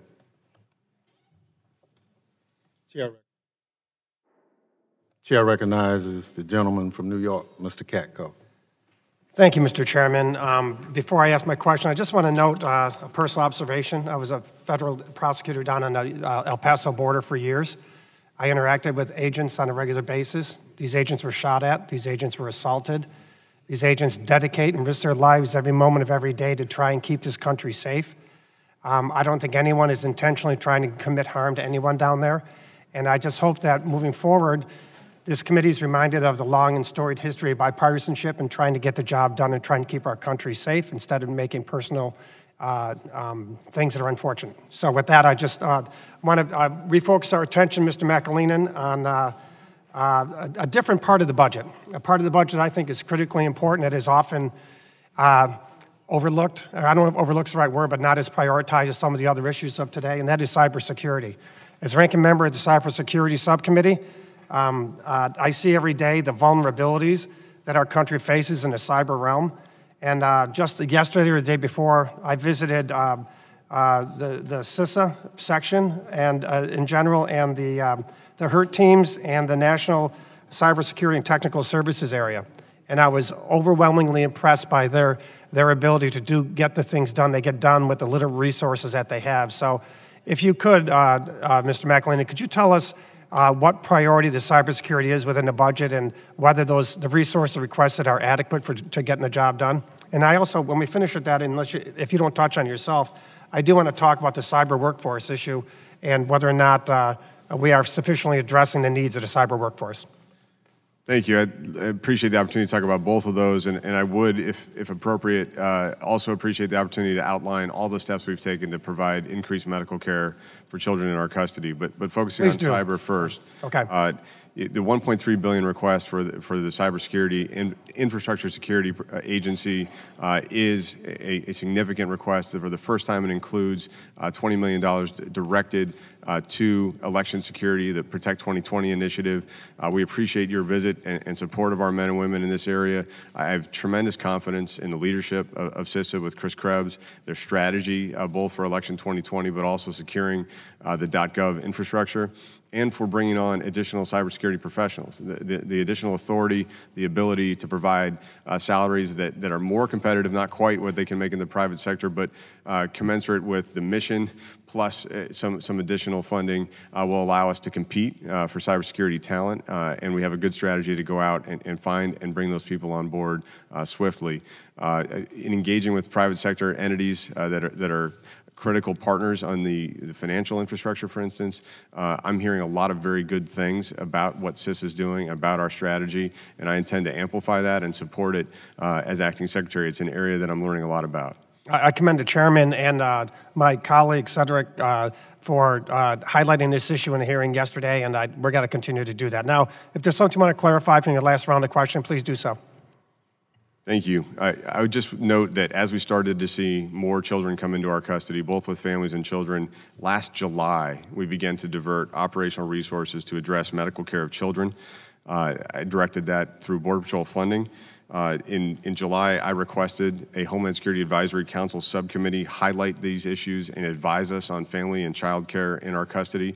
They've completed an emergency report on April 19th that I commend to this committee with a number of recommendations for both resources and support and care requests. In December, when we had the first and second deaths of a child in our process for the first time in over a decade, we aggressively ramped up our medical care without the funding. I went ahead and authorized additional contracting, additional facilities without the funding even there. In January, we requested $800 million in humanitarian aid as part of the budget package. We got a little bit over half of that. We requested $1.1 billion 3 weeks ago. We've requested Coast Guard medical teams who have responded and are on site with us at the border. We have the Public Health Service Commission Corps providing medical care at the border. We have hundreds of medical care professionals that were never in Border Patrol stations there now because of actions we've taken to try to protect children in our custody. I'm proud of that record. We're working hard to address it, but this crisis exists because of our legal framework, because we're inviting the kids to make this. Yeah, I'm going to interrupt. I don't have too much little time, and I just want to make sure I get this point clear. Is it fair to say that if we increase budget resources for the border area, we can increase even more your effort to try and keep these children safe and healthy? But it's overwhelming how many people are coming in. It's fair to say more money would definitely help the issue? More money would definitely help, but a change in the authorities would help even more. Thank you very much. I yield back, Mr. Chairman. Chair recognizes the gentlelady from Las Vegas, Ms. Titus, for 5 minutes. Thank you, Mr. Chairman. Mr. Secretary, I just would like to follow up with a question about Puerto Rico because my numbers aren't exactly the same as the President's. It's my understanding that roughly $11 million has been spent and $41 billion has been allocated for recovery in Puerto Rico. That's a lot different from the $91 billion that's been tweeted by the President. So I don't know if you can confirm those numbers or dispute them or can get back to us. We can get back to you on the numbers. All right, I hope so, because there's a big difference in our numbers and the $91 billion. I also share the concerns of Mr. King about the anti-terrorism component of DHS. You want $5 billion to build a wall to kind of keep out sick children, I guess, and yet at the same time you're cutting $213 million from the UASI grants. Las Vegas welcomes over 40 million tourists a year. We had the worst shooting in modern history there. We need those UASI grants to complement what we do at the local level to fight terrorism. I wonder how you justify that you can keep up with that component of your mission while cutting the funding. So obviously the grants and our partnership with state and locals are critical to the Homeland Security enterprise writ large. And in talking with our team that oversees the grants at FEMA, my understanding is the $50 billion we've deployed over the last decade plus has dramatically increased capacity across the board for state and locals, and that we're looking for shared responsibility, shared investments with communities around the country to maintain their capability while we still have significant funding dedicated through the UASI grants. If there are specific areas of concern, I'm happy to look at that, to talk it through with the FEMA team and understand the levels that we're applying. But this is my understanding from looking at the budget with them and hearing their recommendations. Well, I hope you'll talk with our sheriff from Las Vegas because they're concerned that their the Fusion Center that brings in all the first responders, that not only are you cutting their funds, but you're now requiring a local match, and that'll put a serious burden, I think, on our capabilities in Las Vegas. Understand the concern. We're happy to continue that conversation. Another question that's kind of not in keeping with what's been going on here, but I think is important because of the state I represent, is a recent directive that y'all issued from your department that would block legal residents from working in the legal cannabis industry. Now, a number of states have legalized marijuana in one form or another. It's over half the states, and they're moving in this direction. And you've said that an applicant who is involved in certain marijuana-related activities may lack good moral character. Well, if we use that term, there may be some people involved in legal political activities that lack good moral character based on some of our judgment. But I just wonder why you've come to that conclusion. It's a legal business at the state level. It's a highly regulated business, and because it's so security concerned, I think there's much more scrutiny of people who work in this industry than in any other besides gaming that I can think of in Nevada. How did y'all come to that decision? I'm actually not familiar with that decision process, but I can certainly look into it and get back to you. Obviously, there's a difference of viewpoint in the enforcement of marijuana laws between the federal and some of the emerging state jurisdictions, but it's something that I'll look at. Thank you. I'll ask you one other question. There's a tremendous backlog that we hear about with access to citizenship visas, work visas, family visas, humanitarian visas, all kind of relief. I think you have a backlog of 2.3 million cases last year. We've not seen this kind of backlog since right after 9/11 when the new security measures were put in place. Yet you want to transfer $207 million. Again, you have an obligation to do something and you're cutting your request for funding while telling this committee you need more resources to deal with the crisis. Clearly, citizenship and visas are part of that crisis. Can you tell us how you justify that or what your plans are for getting rid of this backlog? So not familiar with the specific cut you're referencing, Congresswoman, but I can tell you that CIS does have a backlog, but is working very hard on its processing. They naturalized more people last year than any year prior. It's a record level of efforts in their naturalization. We are working on immigrant visas across the board, on the H-1B, H-2A program. So I know we have a growing backlog in asylum cases, which is driven by this flow at the border. But I think they're working very hard as a fee-funded agency to keep up with the rest of the naturalization process, et cetera. It is fee-funded. In fact, it's $700, which is very expensive. Many people can't afford that fee who would like to move into different channels, get different visas, perhaps get citizenship. So with that kind of fee and this kind of cut, I'm not sure that you're kind of balancing priorities there or how the resources will work best. I know the fees are assigned based on the cost for administering each program and each application. I'll take a look at the cut issue that you're referencing. I appreciate that. Thank you, Mr. Chairman. I yield back. Thank you. Chair recognizes the gentleman from Texas, Mr. Ratliff. Thank you, Chairman. Mr. Acting Secretary, thank you for being here and testifying on the President's FY20 budget request for DHS. As you know, President Trump has set an agenda that I believe does prioritize the safety and security of the American people, an agenda that includes a robust border security operation, strong cybersecurity protections, both for our networks and for our critical infrastructure, and a comprehensive strategy to prevent potential terrorists from ever setting foot on American soil. But as you have already talked about today, unfortunately, we are facing a dire humanitarian and security crisis at our southern border. Border agents in my home state of Texas have provided statistics that I just saw yesterday indicating that they're averaging 229 migrant apprehensions per hour, or 5,500 per day, more than 38,000 per week, and on pace this month to eclipse more than 150,000 illegal migrant apprehensions. Obviously, one of the main reasons, as you have talked about, for this incredible surge in terms of numbers are our asylum laws. Our asylum laws that have put your department in a bind because your folks can't deliver legal consequences to many of the illegal migrants that are apprehended at the border because they're either minors or they are with family units that have arrived with minors. And because of the legal precedent set forth under the Flores settlement, because that precedent under Flores says that unaccompanied minors and members of a family unit from non-contiguous countries have to be released in the United States after 20 days to await immigration proceedings. We've talked about that problem, and I realize that one solution to that problem is for Congress to address it. Congress absolutely can do that, absolutely should do that, and I'm here to tell you that I don't think Congress will do that.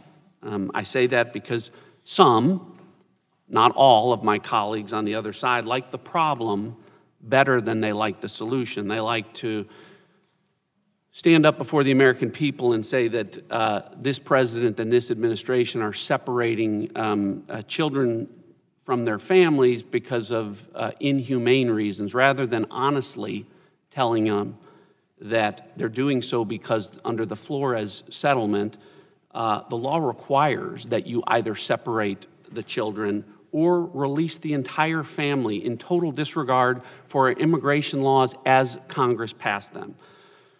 So I'm not waiting on a solution from Congress anytime soon. My question for you, Mr. Secretary, is the other possibility is for DHS to address it administratively. Last fall, DHS and HHS proposed new regulations that would effectively terminate the Flores settlement agreement and replace it with formal regulations governing the apprehension, processing, care, custody, and release of minor children.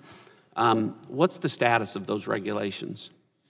Thank you for asking about that aspect, and we're aggressively working on finalizing the Flores rule. What it would do is codify the key elements of that settlement for over 20 years ago in terms of the care of children in federal custody, but it would also allow us to maintain custody of families together pending their immigration proceedings. We got over 100,000 comments on that rule. They have to be responded to issue a final rule. That's going to be coming up in the coming weeks and months. It's going to be released and will hopefully allow us to address that part of this issue.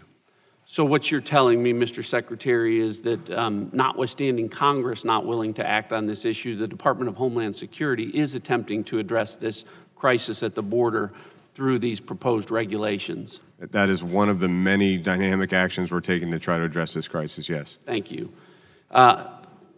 Another problem that we need to address, or part of what relates to this issue, is the low threshold screening standards for migrants to claim asylum. If a migrant successfully asserts credible fear, there is a good chance they're likely going to remain in the United States. And so accordingly, what your folks are seeing, I know, are asylum applicants who are very well coached by coyotes and by immigration advocates and others. My question to you is, does this budget provide appropriate funding to ensure that DHS is conducting regular fraud risk assessments as it relates to affirmative asylum application process? And generally, can you address what DHS is trying to do to combat asylum fraud and abuse? Thank you for those two questions, Congressman. You've highlighted one of the key drivers of this crisis. It's the gap between the initial credible fear standard in the asylum proceeding and the ultimate asylum standard adjudicated by an immigration judge. What we're seeing is 85 to 90% of people meeting that initial bar, a possibility of proving an asylum case, and only 10 to 15% of Central Americans meeting the actual asylum standard at the end of an immigration proceeding. That allows people to remain in the U.S. indefinitely, pending an immigration proceeding, and creates a significant pull factor that we're grappling with. You asked how we're addressing that with fraud prevention. First of all, since I became acting secretary, we've deployed over 100 HSI agents to the border with forensic interview skills to talk to families crossing the border, to identify whether there's a family relationship first and foremost. So these are targeted based on concerns of fraud to begin with. And then to look at whether what they're presenting to border agents is accurate. So that's first and foremost. Secondly, we have a fraud detection and national security unit at CIS that we now have directed them to really engage on the asylum piece of this and to make sure we're following through effectively. And ideally, we need to get proceedings completed. That's the central problem we have right now, is we're not getting results from immigration courts that can be effectuated because people are not in custody, and that means that ICE is left to go out into communities to pick people up when it could be much more efficiently done as they arrive at the border. And thank you for asking that question and allowing us to talk more about the problem. I appreciate your response, Mr. Secretary. My time's expired. I yield back. Gentleman's time. First, let me start by correcting the record. The separation of children and families didn't happen because it was required. That is not why the president did it. This administration is on record in saying they did this to deter people from coming. And so to knowingly separate children and families by prosecuting parents that was going to result in the separation and then mentally harm children, that's despicable. And that is why people believe that what this administration is doing is intentional. It's a belief based on all the lies that members of Congress have been told, all the lies that have been out in the public, and from what has been going out into the public. Let me start. Mr. Secretary, is there a written policy on the Remain in Mexico policy? There's a statutory provision. There is that guidance policy to the in writing? field. Yes. Can you provide us that copy? I believe we already have provided to Congress, but If you could give it to me, that would be fantastic. Mr. Chairman, just a second, just provide the copy of the policy. That's all she's asking for. okay, thank you.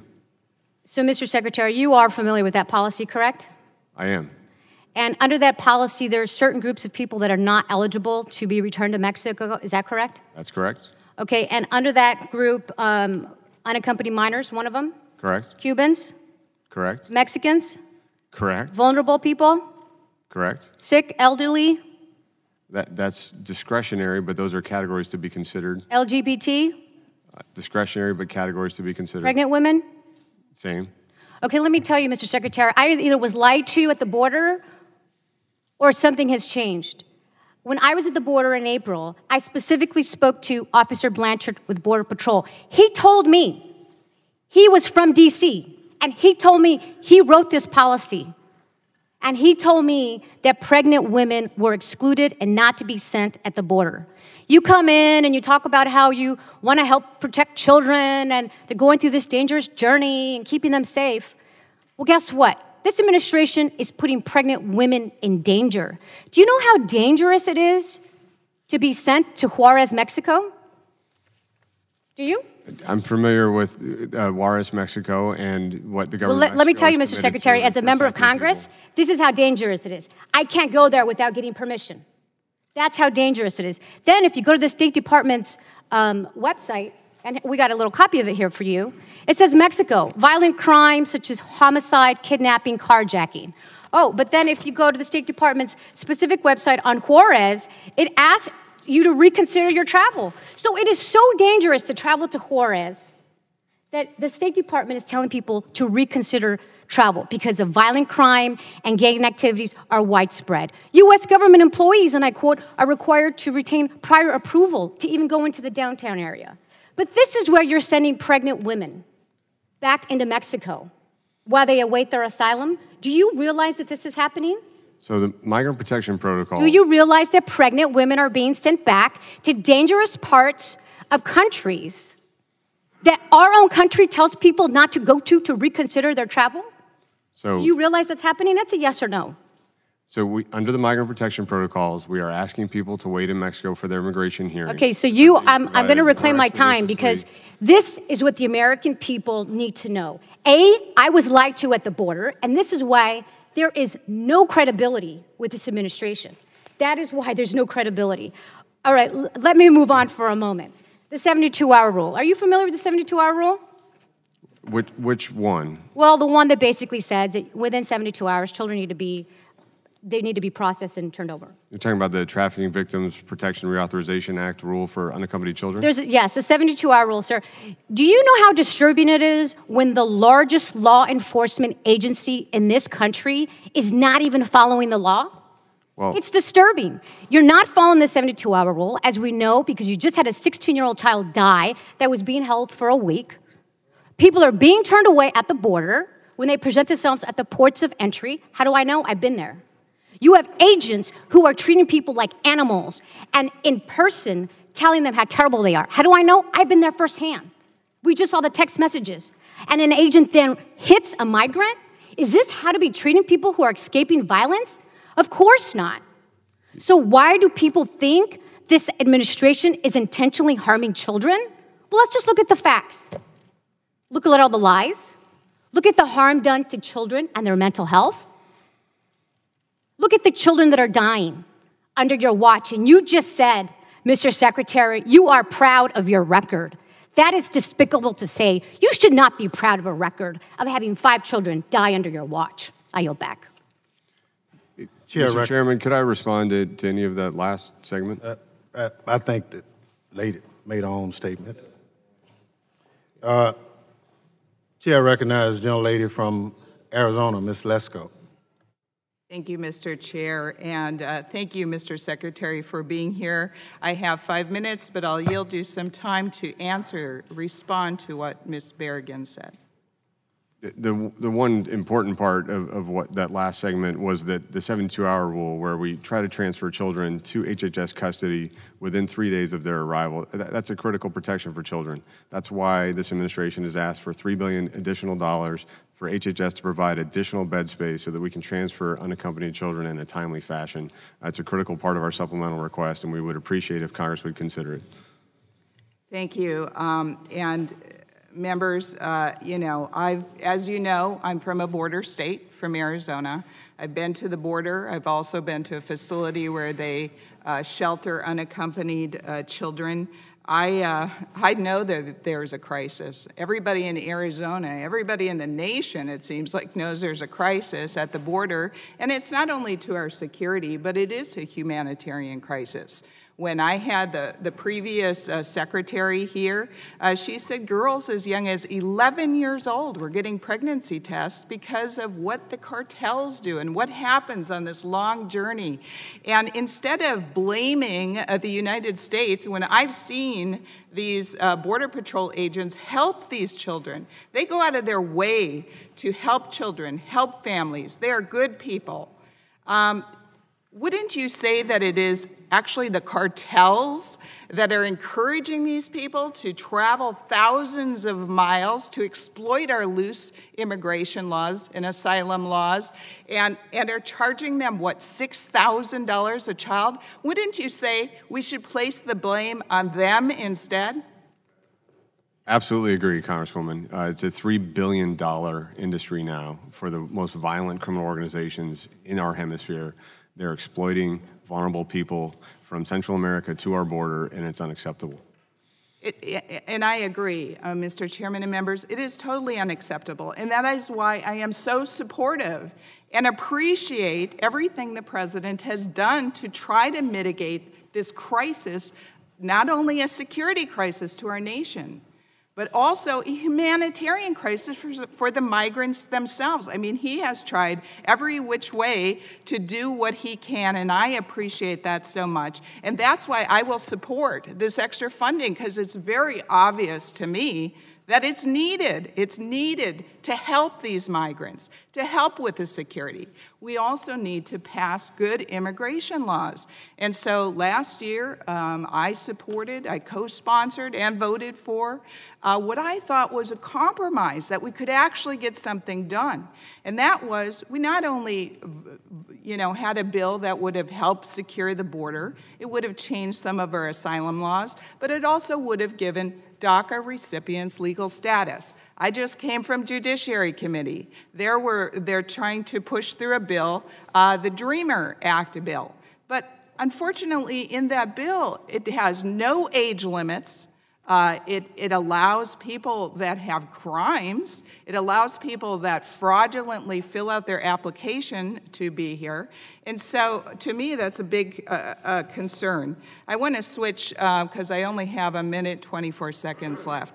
And that is on a committee hearing we had yesterday. It's a subcommittee hearing, and there was concern by a number of members that DHS employees were being diverted to the border on a voluntary basis to help with the crisis at our border. And so I was told by staff today, just so that we correct what happened yesterday with some of the words, is that no TSO officers, no transportation security officers that are on the front line of our airports are actually being diverted or deployed to the border right now. And so I guess my question is, would this money that you're asking for actually help so that we don't have to divert people from other security details to the border? It would help us with our partnership with DOD. It would help us with our law enforcement surge assets that are going to the border, including TSA Federal Air Marshals that are part of our Viper teams that are mobile in the first place and that have deployed to the border to help us. But it will also support volunteers from across the department. Just like we respond to a natural disaster or storm, we've asked for volunteers to come help us care for people in our custody, let our agents get back to our border security mission, help them process more efficiently. One thing I didn't get to explain on the medical side is that every day we're taking 65 people to the hospital. That means we have agents and officers on hospital watch duty 24/7 all across that border. About 10 of those a day are admitted to the hospital and receive tremendous medical care from border communities that are stressed by this situation as well. So any additional support from volunteers will help, and being able to fund that support will help us manage the crisis. I'd still like to focus on addressing it and preventing it, starting in Central America, but yes, we need help to manage it, and that's the funding request we've made. Thank you, and I just want to add that I do greatly appreciate the Border Patrol officers, all of our law enforcement officers and DHS.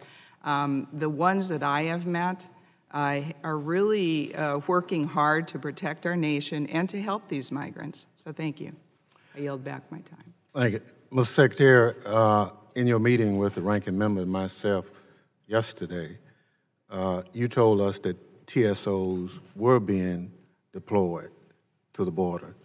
That's why I added that while they haven't yet been deployed, we have requested volunteers that could include TSOs to help deploy and support the mission on the border. So they will be. That's a potential, Mr. Chairman, yes.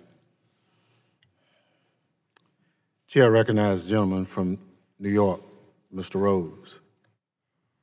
Mr. Secretary, thank you for being here today, and thank you for your service to this country across multiple administrations. I do believe in your heart you want to put the country first. So I want to first of all talk about fentanyl. It's coming from China, and it's killing kids in virtually all of our districts.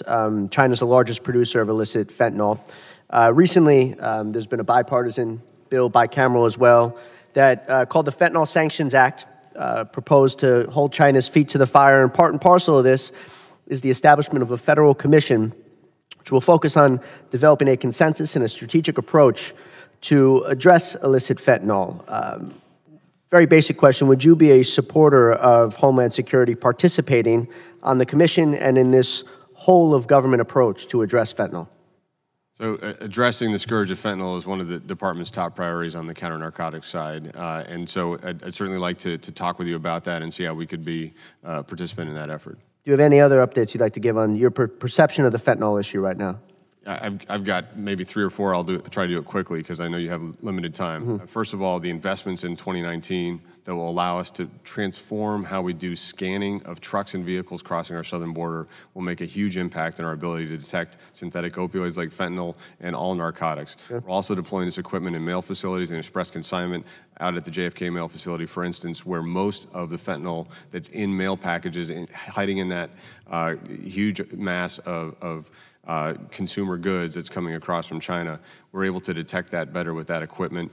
We're also working with U.S. Postal Inspection Service and HSI to take targeted shipments that we find with 25 grams of fentanyl and follow that into where the pill presses are and the distributors. We've had a lot of successes this last year, more than doubled our fentanyl seizures at our mail facility. So it's a tremendous operational priority for us, both in interdiction and investigation, and the technology investments we received in 19 are going to make a huge impact. Thank you.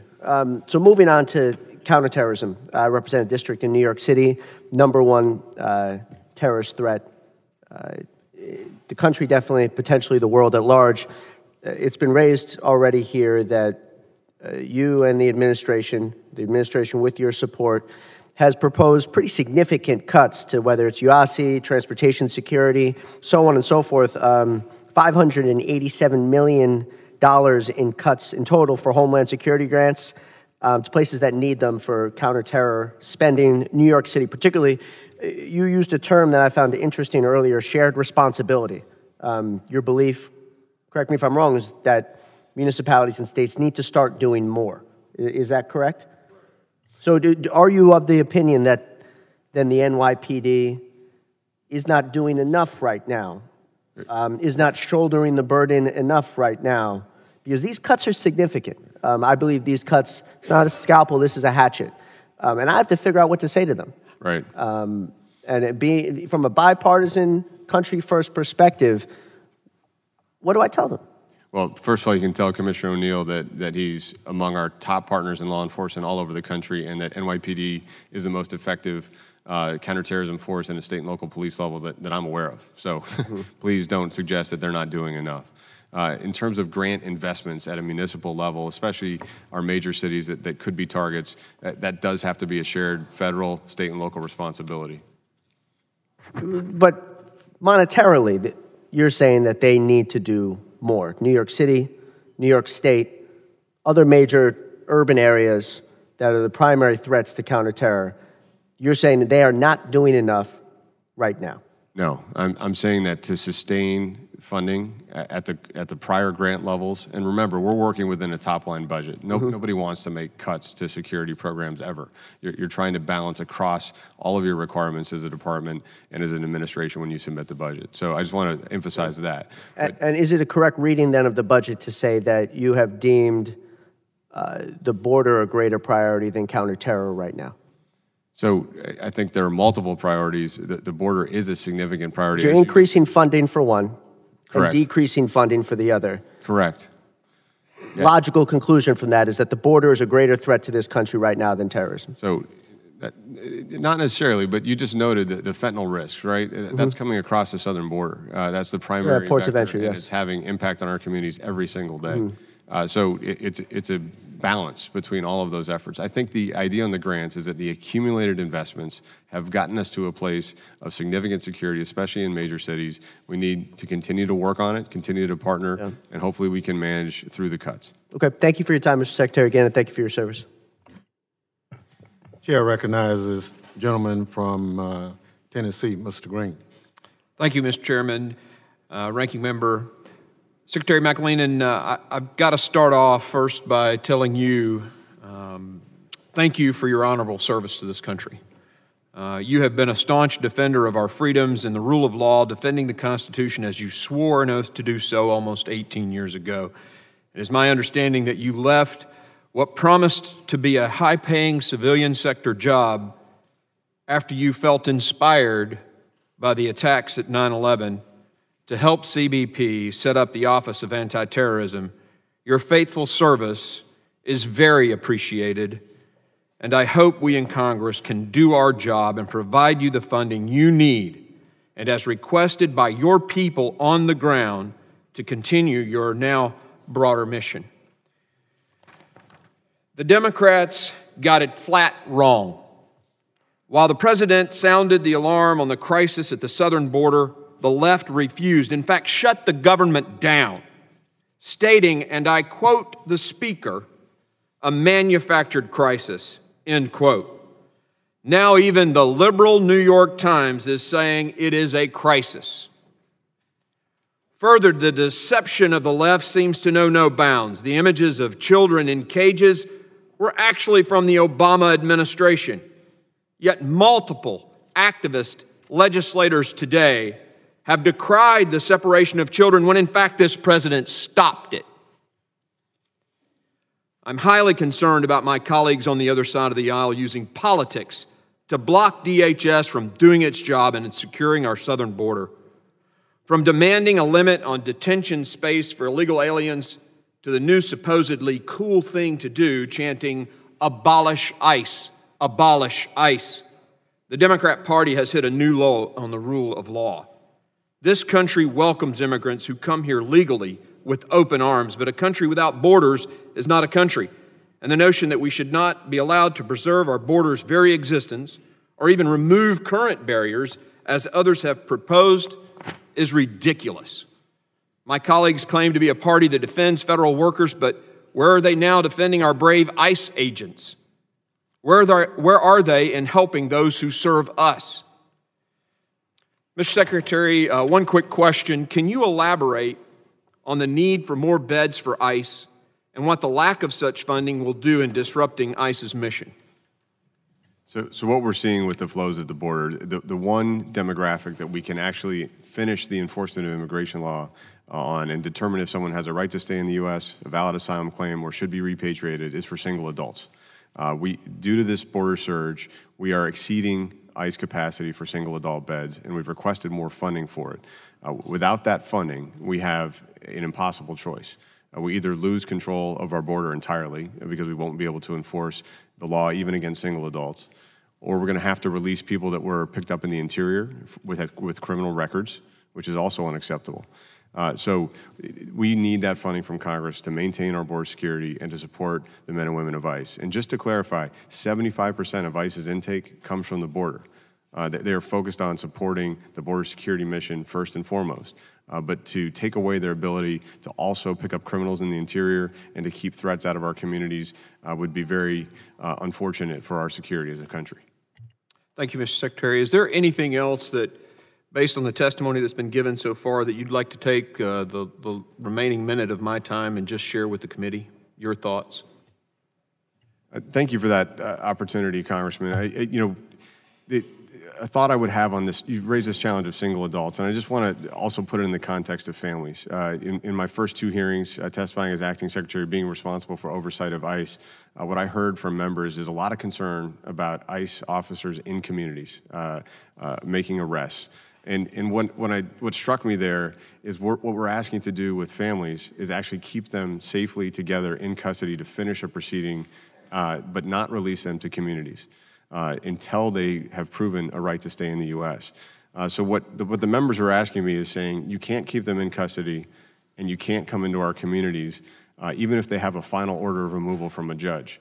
That doesn't make sense. In what area of law would we tell our men and women who enforce the law that you can't follow through on a judge's final order of removal? That's our responsibility. Exactly. So we either have to fix it on the front end, or we have to recognize that ICE is going to need to be in communities to maintain the integrity of the system. Thank you, Mr. Secretary. Thank you, Chairman. Chair recognizes the gentleman from Rhode Island, Mr. Lanterman, for 5 minutes. Thank you, Mr. Chairman. And Mr. McLean, thank you very much for your testimony and your service. I'd like to start out on a cyber-related question. Last September, then Secretary Nielsen testified before the Senate that, and I quote, cyber attacks now exceed the risk of physical attacks. And then in March, she testified before our committee that cybersecurity is one of, if not the highest threats that we face in the Homeland. Do you agree with that assessment, yes or no? Yes. Okay. So are you aware of how many cybersecurity-related vacancies there are within the Cybersecurity and Infrastructure Security Agency? Not as I sit here today, but I know that hiring effort is a top priority for CISA. Okay. For the record, Mr. Chairman, there are 361 cybersecurity vacancies at CISA as of April 30th. And that concerns me, obviously. So, Ms. McLean, I have an email here from the Deputy Director of CISA, Matthew Travis, from Friday, May 17th, with the subject line, call for DHS volunteer force participation, requesting CISA employees to, and I quote, give serious thought to volunteering at the southern border. And I ask unanimous consent, Mr. Chairman, that the email be included in the record. Without objection. Thank you. So are you aware of this email, and did you discuss this call for volunteers with anyone at CISA? So I'm not aware of that email in particular, but I am aware of the call for volunteers to help address a border crisis, just as we would do in a natural disaster. Our expectation, though, is that CISA would make risk-based decisions on the types of professionals that they would free up for this kind of mission and balance against their day jobs and their current focus. So are you aware of anyone in your staff or within the Office of Secretary who discussed this with CISA first? I'd have to ask. I know the acting deputy secretary has personally helped me with this volunteer call to make sure that we're supporting the men and women at the border as much as we can. So my question is, if cybersecurity is such a high threat to the Homeland, and if CISA already faces such a stark shortage of workers, do you think it's appropriate then for them to leave their jobs protecting our federal networks and critical infrastructure, including our elections, to go to the border? I would not expect nor want the CISA leadership to deploy critical cybersecurity professionals in this role. If they have mission support professionals, attorneys, or others who could be spared to support this effort, we would welcome that. But that's for their management and leadership to handle. I think it's important to have that on the record, because given the importance of the mission, the size of the threat, challenge that we face, the large number of vacancies within CISA, it's not, it seems to me, a department that can spare critical talent to go anywhere other than doing the job they're doing, protecting our federal networks. So, Mr. McLean, if I could, last week the President issued an executive order entitled Securing the Information and Communications Technology and Services Supply Chain, which found that potential supply chain risks constitute an unusual and extraordinary threat to the national security, foreign policy, and economy of the United States. The New York Times first reported on a leaked draft of this executive order in June 2018. Can you tell us, why did it take nearly a year for the President to sign the executive order? So I'm not familiar with the process of developing that, but I know that this has been something that's been focused on by the Department of Homeland Security experts, risk to our supply chain of equipment that could be vulnerable to counterintelligence exploitation. Do you believe that the national security of the United States should be subsumed to concerns over trade talks? I think there's always a balance, but national security is essential, and I think very clearly the focus of this administration. So portions of the executive order have already been put on hold due to unintended consequences of the bans put in place after its issuance. Do you anticipate further challenges implementing the executive order, which requires coordinating efforts with across several federal agencies in the absence of a White House cybersecurity coordinator? So I'll look at that to see if there are any coordination issues. I have not been apprised of any by my team. I think it's been rolled out effectively, and we'll continue to monitor it. I still am very concerned about the fact that the cybersecurity coordinator's position, the cybersecurity coordinator was fired and the position was eliminated at a time when this is one of our biggest challenges. We need a coordinator to be fulfilling that role, to bring our strategy together. But my time's expired. Thank you for your testimony. If I could very briefly just note, I've already met with the Director of National Intelligence, the FBI Director, the Attorney General on cyber issues. It's going to be a critical priority for DHS to be aligned and coordinated across the interagency. Thank you. Thank you. The chair recognizes the gentleman from Texas, Mr. Taylor, for 5 minutes. Thank you, Mr. Chairman, Ranking Member. Mr. Secretary, I just wanted to focus in, if we could, for a second on the humanitarian crisis on the border. I know that there's been a lot of discussion about that. And you've mentioned, I think, briefly in your testimony, talking about the role of smugglers and coyotes and sort of driving that. Would you mind expanding on what's driving it in terms of not the migrants themselves, but the actors outside of them that are operating, obviously in Mexico, that are creating this problem? Because clearly something's happening. Something is accelerating the kind of increase, the influx, and that's in turn creating the kind of crisis I think that you see a lot of concern about. Yeah, and what's happening primarily, and what we saw really starting early last year, was increased awareness that there's a vulnerability in our legal system due to the reinterpretation of the Flores settlement, that if an adult arrives with a child, they have a likelihood of staying in the United States. And smugglers have capitalized on that. They're directly advertising that fact. You don't have to take it from me, even though we've done thousands of interviews of migrants coming across the border with their parents. Why did you come now? Why did you bring your child? Because the smugglers told me, now's the time to come, and if I have a child with me, they have to release me. That's what we hear repeatedly. But you can read that in the Washington Post, the Wall Street Journal, the New York Times, all who have gone to the Western Highlands of Guatemala, the New Yorker, who have studied this issue, who have seen how smugglers are advertising almost at a retail level in communities. We have one department of Guatemala that has over 3% of their population has come to the U.S. in 7 months. The effort there to recruit and to fund the smuggling network is just absolutely dramatic. So that's the kind of challenge we're facing, and social media has made that communication easier and faster and even more challenging for law enforcement to deal with. And so it seems to me that you're saying you need two things. You need some statutory fixes and you need some resources. And you say you've been asking for the statutory fixes for about 3 years now? Is that Well, ever since we lost the authority to detain families together, our law enforcement professionals at DHS have recommended that we get a statutory change, yes. Okay. And then, and one thing I didn't do, is there anything you want to respond to that you didn't have a chance to? I mean, is there a thought on your mind? I know I started to ask you questions, but. Sure. I think this committee and the American people should be aware of the extent of the effort that law enforcement professionals who are not trained for this set of missions are undertaking to try to protect vulnerable people in this cycle. It is an immense effort every single day. I was just down on the border in El Paso a few weeks ago. We had a supervisor on detail from Washington State, big hulking guy, looked like an NFL linebacker. There he was on his knee making a baby formula in a bottle to hand to a migrant mother with a child. And that's not what he signed up for. He volunteered to come to the southwest border, and he's there trying to keep people safe, to care for them in our custody. And I think the extent of that effort, how hard our agents are working, how pressed they are, and how much help they need is incredible. And they've been dealing with this for months on end without relief. I think that has to be recognized. Sure. And one statistic that is stuck with me in my short time here in Congress is that we admit 1 million people with permanent visas every year, a million new visas every year, and we admit another 10 million people on temporary visas every year. And I think we're the most generous nation on earth in terms of immigration. No other country lets that many people in every year. So I think it's a point of pride for me that our country is so welcoming to immigrants. The extent of the people that, so you arrested 100,000 last month on the border.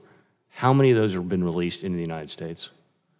So due to the restrictions on retaining families together, about 60% of those crossings are now family units. So almost all of those people have been released in the United States. If they're not from Mexico, if they didn't go through a credible fear finding and get a negative determination, they're likely to still be in the U.S. awaiting a court proceeding.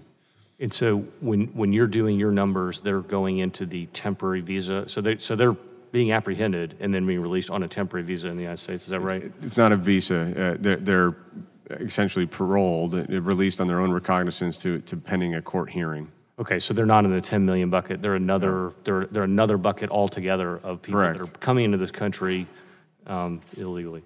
Thank you, Mr. Chairman. I yield back. Thank you. Chair, I recognize the gentlelady from New York, Ms. Rice, for 5 minutes. Thank you, Mr. Chairman. And thank you, Mr. Acting Secretary, for being here today. We saw an unprecedented attack on our democracy from a foreign adversary in 2016. DHS is responsible for securing our critical infrastructure, including our elections. Do you agree with the intelligence community's 2017 assessment that Russia interfered in our presidential election to help then-candidate Donald Trump? I accept the conclusions of our experts in the intelligence community. Thank you. Has President Trump ever discussed the possibility of blocking entry into the U.S. southern border with you? So first of all, I'm not going to comment on conversations I've had or not had with the President of the United States. I think he's pretty clear on record about his priority for securing the southern border and the initiatives he's undertaking to do that, very publicly stating them, Oval Office addresses, and so forth. Mr. McAleenan, the President said it to the American people that he is thinking about shutting down the southern border. Did he ever directly speak with you about that? He spoke directly to the American people. I'm sure you can answer that question. He did speak to the American people about it, and Right. he also updated the American people that he was not looking at that as an immediate option. That So did he we're speak trying to with you collaborate about it? with Mexico to address a shared challenge from transnational criminal organizations. Did he that are speak to trying- you about it?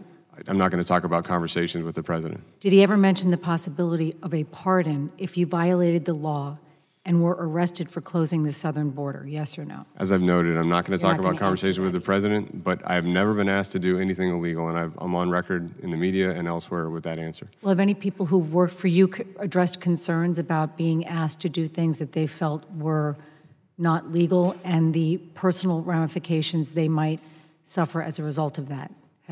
Has that ever bubbled up to your level?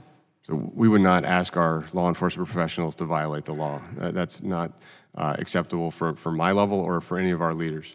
So Mr. Langevin asked you about CISA and your department's request for volunteers from different agencies throughout the federal government. CISA actually was not the only agency at DHS, that DHS, or at DHS, that you directed to ask for volunteers. Do you know the number of employees from TSA that have volunteered to go to the southern border? I don't have that in front of me. I know that TSA has been one of our most responsive agencies in helping with crises or natural disasters for years. There are some TSA employees who have volunteered? Yes, certainly. Okay, and how many of them, or have they been trained to work with migrant children and families? So there will be training for anyone who's engaging directly with migrants Has there upon been arrival. for volunteers who are already there? So any volunteer who's been deployed and is already on the border supporting CBP that will have received an orientation and training upon arrival. So the training is going on? Yes. How many employees from the U.S. Secret Service have volunteered to go to the southern border? I don't have that information as I sit here, but I can get it back to you. Have any of them been trained to work with migrant children and families? Again, that process would happen on arrival with a specific assignment in a sector, depending on the skills and expertise of the person going. It could be an attorney. We're not going to necessarily need to train them for migrant interaction. It could be a commercial driver's license holder that's going to just simply be driving I'm aware. So former Secretary Nielsen declared that cyber attacks now exceed the risk of physical attacks, and the Mueller report made clear the lengths the Russian government will go to meddle in our elections. So CISA, obviously, being the agency responsible for the cybersecurity of 99 federal agencies, I'm sure you would agree with me that this is not an ideal use of their time, even if it's on a voluntary basis. So again, for critical personnel that are directly involved in protecting the election infrastructure, I do not expect them to be deployed as volunteers. But you don't control who volunteers. If the general call is put out for volunteers, anyone can volunteer, right? Respectfully, at the cabinet level, we don't do individual selections of whether volunteers can go. That's my expectation that our managers are going to handle that with appropriate assessment of the risk. You should be aware of what your agency is asking people to do, because they have critical functions that they have to do in their own job description.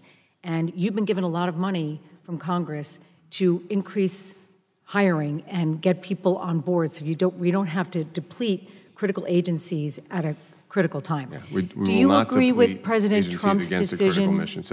Do you agree with President Trump's decision to cut off aid to Central America at this critical juncture? So I'm on record in multiple venues talking about the fact that to address this crisis effectively, we're going to need to increase security, governance, and address the push factors in Central America. So what my responsibility is, and I think what the President's looking for, is our accountable partners in Central America and targeted aid programs that can make a difference, that have a return on investment. And so working with the Department of State, when we see those opportunities, I will be presenting those through my chain of command. So you mentioned that you're traveling over the weekend? I'm going on Monday, yes. Okay, so and I think the purpose of your trip is to discuss border security efforts. I'm meeting with ministers from Guatemala, Honduras, and El Salvador in Guatemala City to talk about collaborations on addressing human trafficking and smuggling, yes. Right, and how is that become more challenging with the President's directive to have, I believe, $500 million in aid cut off? Well, it's frozen. It's not cut off. It's frozen. There are existing programs already ongoing. There are capabilities that these governments have, and there are partnerships on the ground that are ongoing. Again, the Attorney General was just there last week focusing on the anti-gang partnership that we have with these governments. So I'll be talking about ways that we can continue that momentum and the support we need, both from our capacity building, our professionals doing training, and any programs that are critical in that effort. It's not just anti-gang. I mean, obviously, if there are very difficult situations in these countries, that is the #1 reason why people are coming here. And so this is an economic migration. It's an opportunity gap in large part. Okay, so I would just encourage you to continue to be vocal about how important it is that we continue our foreign aid to these countries so that we can begin to, address this crisis that we all agree is happening at the border. And I thank you for your service. I yield back the balance of my time. Thank you, Mr. Chairman. Thank you very much. Chair recognizes the gentleman from Pennsylvania, Mr. Joyce. Thank you for yielding, Mr. Chairman. And I thank you, Secretary McAleen, for appearing here today in front of us. Currently, there's a massive crisis at our southern border. Just last month's data of attempted illegal crossings represented the staggering 591% increase from just 2 years ago. Also driving this crisis is the makeup of the individuals who are crossing the border. Rather than adult males who we saw in years past, family units and unaccompanied children are spiking, and our laws have not yet caught up. There's a surge of people who seek, and I emphasize to you, sir, the word seek, to be apprehended at the border, brought into custody, claim asylum, and be allowed to gain access to American jobs, health care, and education. This new group of families and unaccompanied minors arriving from Central America presents significant new challenges and must be addressed by this committee and the House. In the past, Democrats and Republicans would work together to address these issues, which are critical to the security of our country. Sadly, this has not been the case at all since January, when I was sworn in. The complete breakdown of bipartisan work in the face of the overwhelming scope and severity of this crisis has almost crippled DHS in carrying out your work. I am further concerned to hear you testify today that you expect the agency to exhaust funding before the end of the fiscal year if Congress does not act on your latest supplemental funding request. Now let me discuss my firsthand experience on this issue and how they relate to the question I'm about to ask you regarding an immediate measure to address this crisis while Congress works to get its act together. A few weeks ago at the southern border, I witnessed personally the lack of security in areas along the Colorado River that allows the cartels to smuggle drugs into our country, to smuggle drugs into South Central and Southwestern Pennsylvania, where I represent. During that visit, I also spoke with some CBP agents on the ground, and I was shocked by what was discussed. Currently, CBP is consistently being tasked with providing additional services such as medical support, transportation services, leaving them unable to carry out their core missions of protecting and patrolling our southern border. The shortage of personnel is glaring, and one of the suggestions that the members of law enforcement made to me at this visit was that additional National Guard troops could be deployed to the border to help alleviate staffing issues. Do you believe that the presence of additional National Guard troops would be beneficial in curbing the crisis on the southern border? Is it time to address the immediate crisis and send additional National Guard troops to our southern border? Thank you, Congressman, for, first of all, you're going to the border and meeting with our men and women, but also for just accurately laying out the scope of the challenge we face. 6 times last year in terms of the crossings, the change in demographics, the fact that 40% of our Border Patrol agents in top sectors of traffic are now dealing with care, custody, transportation, hospital watch for migrants. They're not on the border. They're not securing it against drugs coming across or against people that are trying to evade capture. That's a huge risk. It's a huge problem and a challenge that we're facing. So how can we address it? Well, first of all, I went to the border a week and a half ago with the Acting Secretary of Defense to look at this problem together, to talk about expanding our partnership in this area. And I can tell you that our National Guard partners have been absolutely essential in helping us maintain our border security mission over the last year and a half. Under Operation Guardian Support, we've got over 2,000 National Guard troops supporting us every day on that border, and opportunities to expand that footprint, working, for instance, with Governor Abbott in Texas, who's been a tremendous supporter of everything we're doing to help secure that border, is absolutely an option that we are considering, and we have stark needs in that regard. So I thank you for raising it and highlighting the key role our National Guard partners play in supporting our border security efforts. Thank you, Secretary McAleen. Thank you for what you do for our country. I yield my remaining time. Thank you. Chair recognizes the gentleman from Texas, Mr. Green. Thank you, Mr. Chairman. Thank the witness for appearing. Thank the ranking member as well for being a part of the hearing. Mr. Secretary, you have a plan to deal with the area immediately between the United States and Mexico that we call the border. And you have said that there's a humanitarian crisis that we have to address. My question to you is this: if we do not properly address the humanitarian crisis, assume that we do all of the things at the border that you'd like to see done in terms of keeping people out, what will happen to the people who are denied entry? So, what will happen to the people that we deny entry into the United States? I think this is an important question, Congressman, to make sure we have clarity on what we're talking about, the border security versus the humanitarian aspects. The border security. The border security, you've been very clear about how you'd like to see that occur. I want to know about the people now who are not able to get into the United States because we have secured the border properly. What will happen to them? Well, on the humanitarian side, even when we have an effective barrier, we do see people crossing and waiting for apprehension. Let's assume for just a moment. Now, you're a lawyer, you have a JD, I do. So you and I as lawyers communicate appropriately. Let's now talk about the people. Let's not talk about those who get in. Let's talk about those who do not. Right. What will happen to them? So they have an opportunity to present lawfully at ports of entry.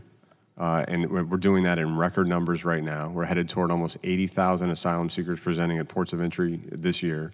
So that's first and foremost. Okay, and we want to create opportunities to seek protection. I don't mean to be rude, crude, and unrefined, but I'm interested in the people who do not get in. Here is my contention. You say we have a humanitarian crisis. Let us assume that the crisis is not resolved by virtue of persons having ingress into the country. Let's assume that it's not. If it's not resolved, what's going to happen in Central America? What's going to happen in Mexico? This is our hemisphere. These are our neighbors. Let's focus for just 1 minute, if you would, on what's going to happen to them. What will happen when they return home? So first of all, I agree. These are our neighbors. This is our hemisphere, and we need to support and work with partners in Mexico and Central America to address What do we do? What is going to happen to them, Mr. Secretary? Right. What's going to happen to them? So this is our hemisphere. It is. We give Jordan money to deal with Syrian refugees. We, through USAID, spend hundreds of millions of dollars in aid to help persons who are refugees, and we want to make sure that those refugees are taken care of. What will happen in Central America? What's going to happen? This is our neighbor, our neighborhood, if you will. Right. What will happen? Well, there's been a lot of progress the last 5 years. Thank you for the progress, but let's talk about the lack of progress, and we're sending people back to harm's way. These are people, but for the grace of God, could be you, could be me. We were just lucky to be born in the United States of America, just lucky. So what's going to happen to the people? What's going to happen when they go back to harm's way? You talk about the children coming here and the fact that they're impregnated and how they're abused along the way. Well, we're going to send them back. It's not as though they are going to somehow now become immune to all of the atrocities that they have to suffer and endure as they migrate in this direction. So what will happen to them? What we want to do is give them a safe opportunity to apply for protections in the U.S. or Let's assume they don't make it to the U.S. This is our hemisphere. Right. We'd like to do that in country, especially. Yes, this is our hemisphere. Right. We have to do more to help people in our hemisphere. And I'm not saying that we cease and desist with our actions around the world. I'm not saying that. But I'm saying that we have to have enough heart to understand, and I believe you've said that this is a humanitarian crisis, that if it's a humanitarian crisis, a wall doesn't solve the humanitarian aspect of this crisis. It doesn't. More drones won't solve it. More Border Patrol agents won't solve it. People are still suffering in these countries that are in our neighborhood, our neighbors, Mr. Secretary. The question becomes, what do we do? This is your watch. Right. Now, you may not have the answer today, you're new on the job, but we will visit again, and we'll revisit the question. I yield back the balance of my time. Thank you, Chair. Yields 5 minutes to the gentleman from Mississippi, Mr. Guest. Thank you, Mr. Chairman. Mr. Secretary, first, I would like to thank the men and women that you serve with for your professionalism, for your dedication, and your hard work under extremely difficult circumstances. I would like to apologize to you today for the inaction of the United States Congress. The administration, your predecessor, for the last year has been warning us of the looming crisis that exists along our southwest border. You testified earlier today that we had a security crisis, that we had a humanitarian crisis. It's previously been testified that we have a drug trafficking crisis, a human trafficking crisis, and an immigration crisis. I believe you used the words such as dire and unprecedented in explaining what we're seeing along the border. In March, I believe there was 103 illegal immigrants which were apprehended along our border, and then in April, that number rose to 109. And so instead of Congress helping you deal with the crisis, what we've seen today in this very hearing is a member of Congress make allegations that you and the men and women that you serve with have intentionally allowed children to die in your custody. And I want to apologize to you and the men and women that you serve with for these untrue remarks. My question to you, Mr. Secretary, is do you, as we sit today, do you currently have the personnel that you need to deal with this crisis? No, we don't. As we sit today, do you currently have the facilities that are needed to deal with the crisis along our southwest border? No. Mr. Secretary, do we currently have the number of immigration judges and court officials to manage the crisis along our border? No, and we've asked for support in all those areas, Congressman. And Mr. Secretary, let me ask you, have we as a Congress, have we approved the supplemental funding request to address the crisis along our border? Not yet. We're eager to have that come forward. And let me ask you another question, Mr. Secretary. Are our current immigration and asylum laws, are they making the crisis along our border better or worse? Yeah, the fundamental driver is the pull factor. It's our immigration laws and the vulnerabilities for families, children, and for exploitation of our asylum process. And so I would assume that your answer is that our current asylum laws are making the crisis worse. Is that correct? Correct. And so we as Congress, we have not provided you the resources you need for personnel. We've not provided you the facilities that we need. We've not provided you the court officials that you need. And we've not approved the supplemental funding request that you've asked for. And the laws that Congress has in place today are currently making the situation along our southwest border worse instead of better. Is that correct? That's all correct. Thank you, Mr. Chairman. I yield back. Thank you. Chair recognizes the young lady from New York, Ms. Clark. Thank you very much, Mr. Chairman. I thank you, Mr. Secretary, for appearing before us today. We know that the Department of Homeland Security has a very critical mission, protecting our nation.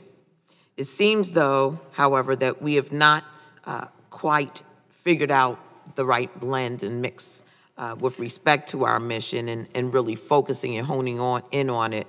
The Department of Homeland Security is one of the youngest federal agencies in our nation, and that there is this level of contention about the mission of this agency is really, really distressing, particularly for a New Yorker who has lived through 2 terrorist attacks.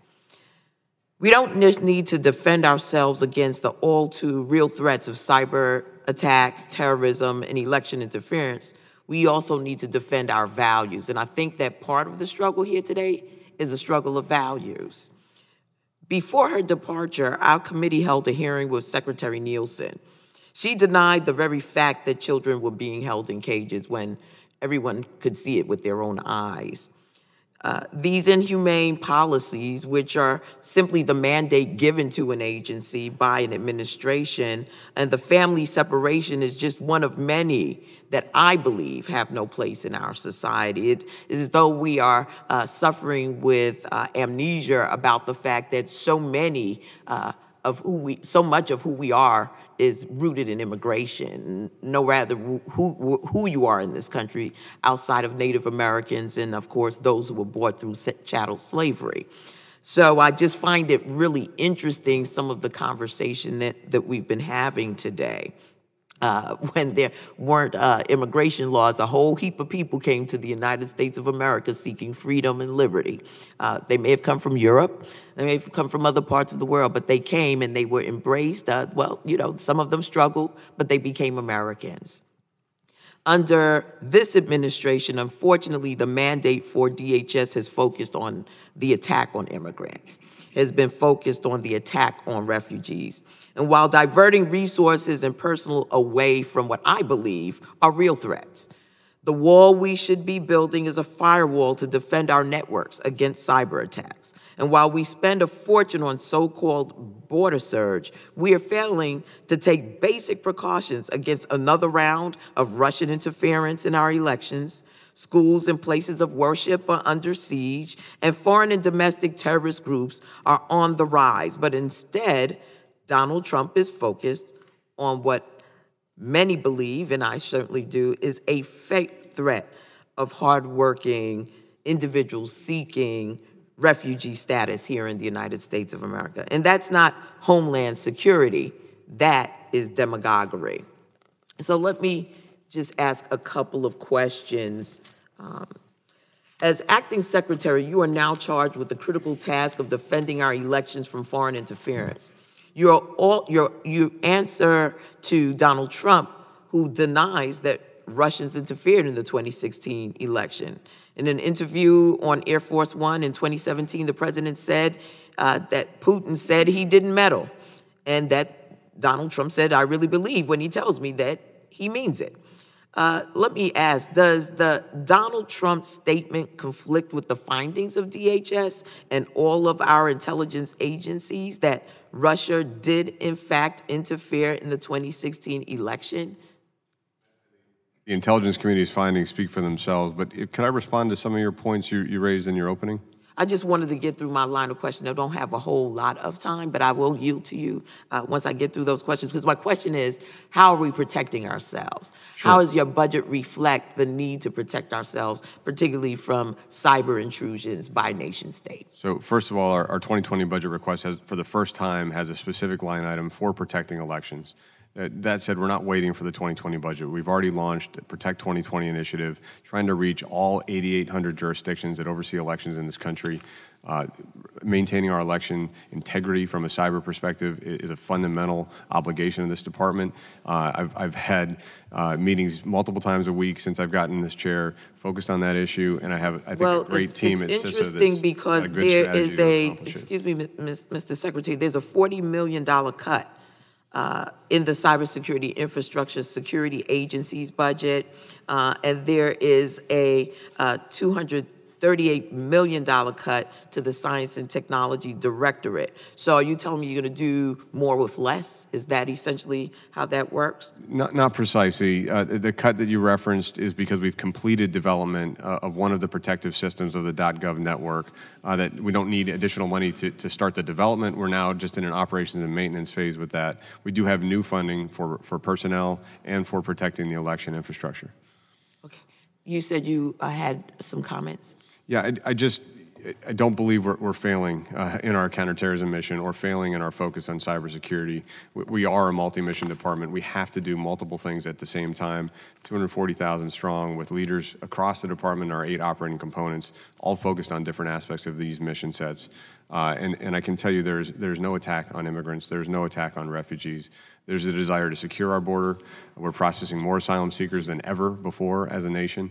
They're leading the world in processing of asylum seekers. So I didn't agree with the characterization. I thank you for your comments. I'm going to have to yield back, but I'm glad you can sit there and say that with a straight face, because there are a whole bunch of folk in America that just don't see it that way. I yield back, Mr. Chairman. Chair recognizes the gentleman from Texas for 5 minutes, Mr. McCall. Thank you, Mr. Chairman. And Acting Secretary, thank you for your service with CBP as well. And I can tell you, when I was chairing, like, the height of the terror threat and the caliphate in 2015, 2016, the department, FBI, intelligence community did a phenomenal job stopping that terror threat, many of which no one will ever know about. But I actually have a question about the budget, since this is a budget hearing. And it has to do with sort of creative ways to pay for infrastructure and security at the United States border.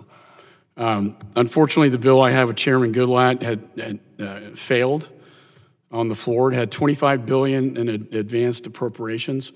Now we're looking at what I consider to be a crisis.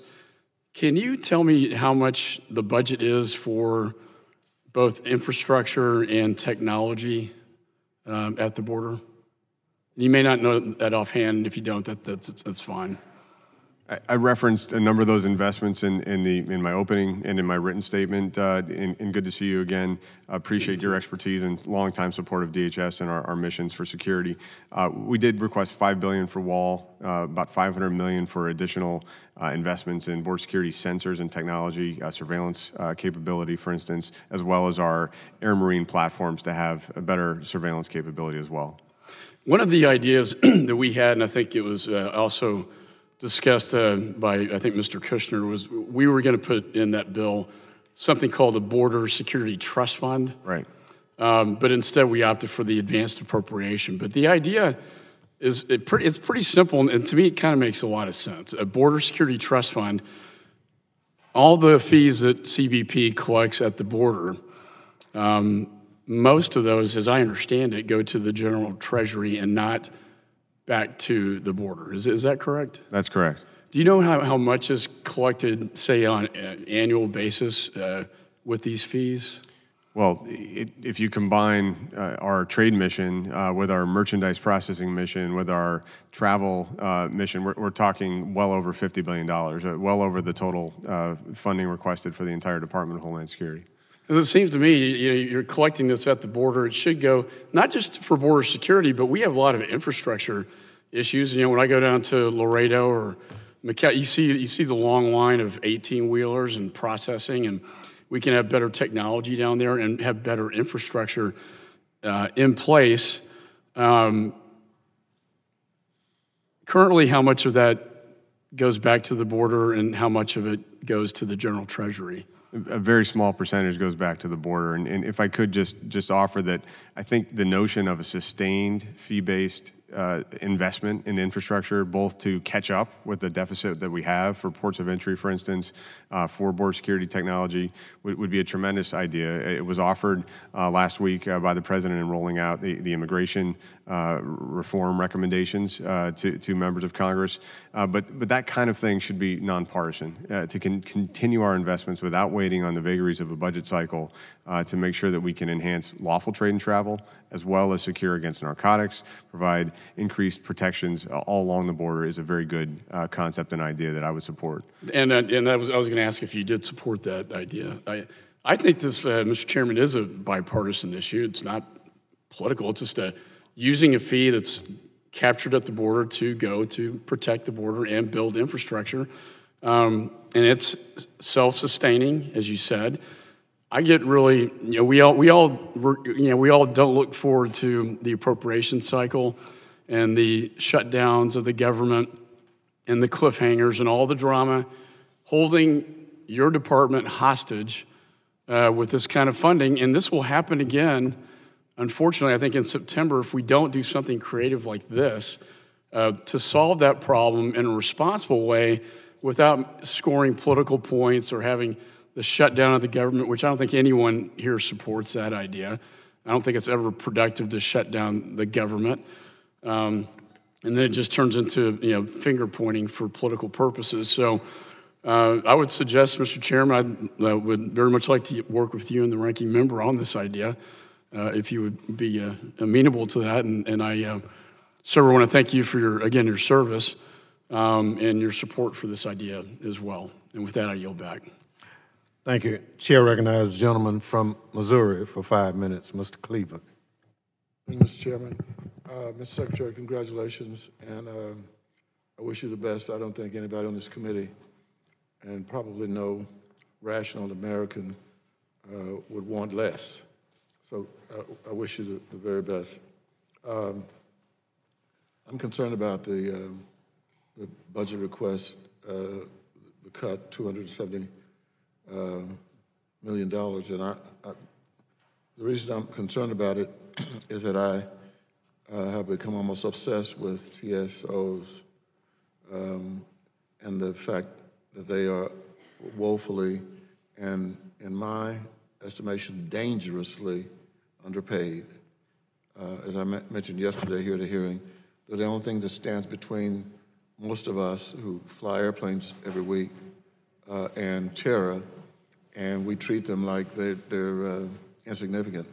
So one of the requests that I have of you is that you would become the liberator, the agent of change for the TSA program.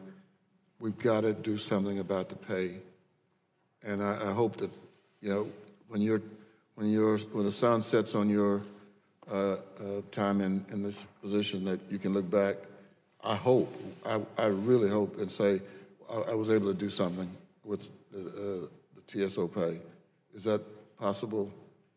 Can you accept that So, first of all, I thank you for your comments on how important our transportation security officers are to our nation's aviation security and infrastructure. They are valued professionals. I do believe that as a department across the board, we need to do more to take care of the men and women who protect us every day, with retention incentives, with support for veterans programs, for suicide prevention, for child care, really across the board. And I'm going to be looking at best practices at DHS from each agency and seeing what I can do to make them the highest common denominator. And if there are pay issues that are not commensurate with the challenge our people face, I'll be happy to assess that and come back and work with this committee and others to see what we can do. I think you're going to find that it's awful and it's ugly, it makes us look bad. The other issue is there are reports that suggest white nationalism is a rising threat around the world, actually, and also here at home. And I hate trying to get into politics, but I have to on this one. I can't see any other way around it. But the president said that he did not see that as an issue. He said, when asked the question, he said, and I quote, "I don't really." They asked him if they thought this was a threat. 3 years ago, my congressional office in Kansas City was firebombed twice.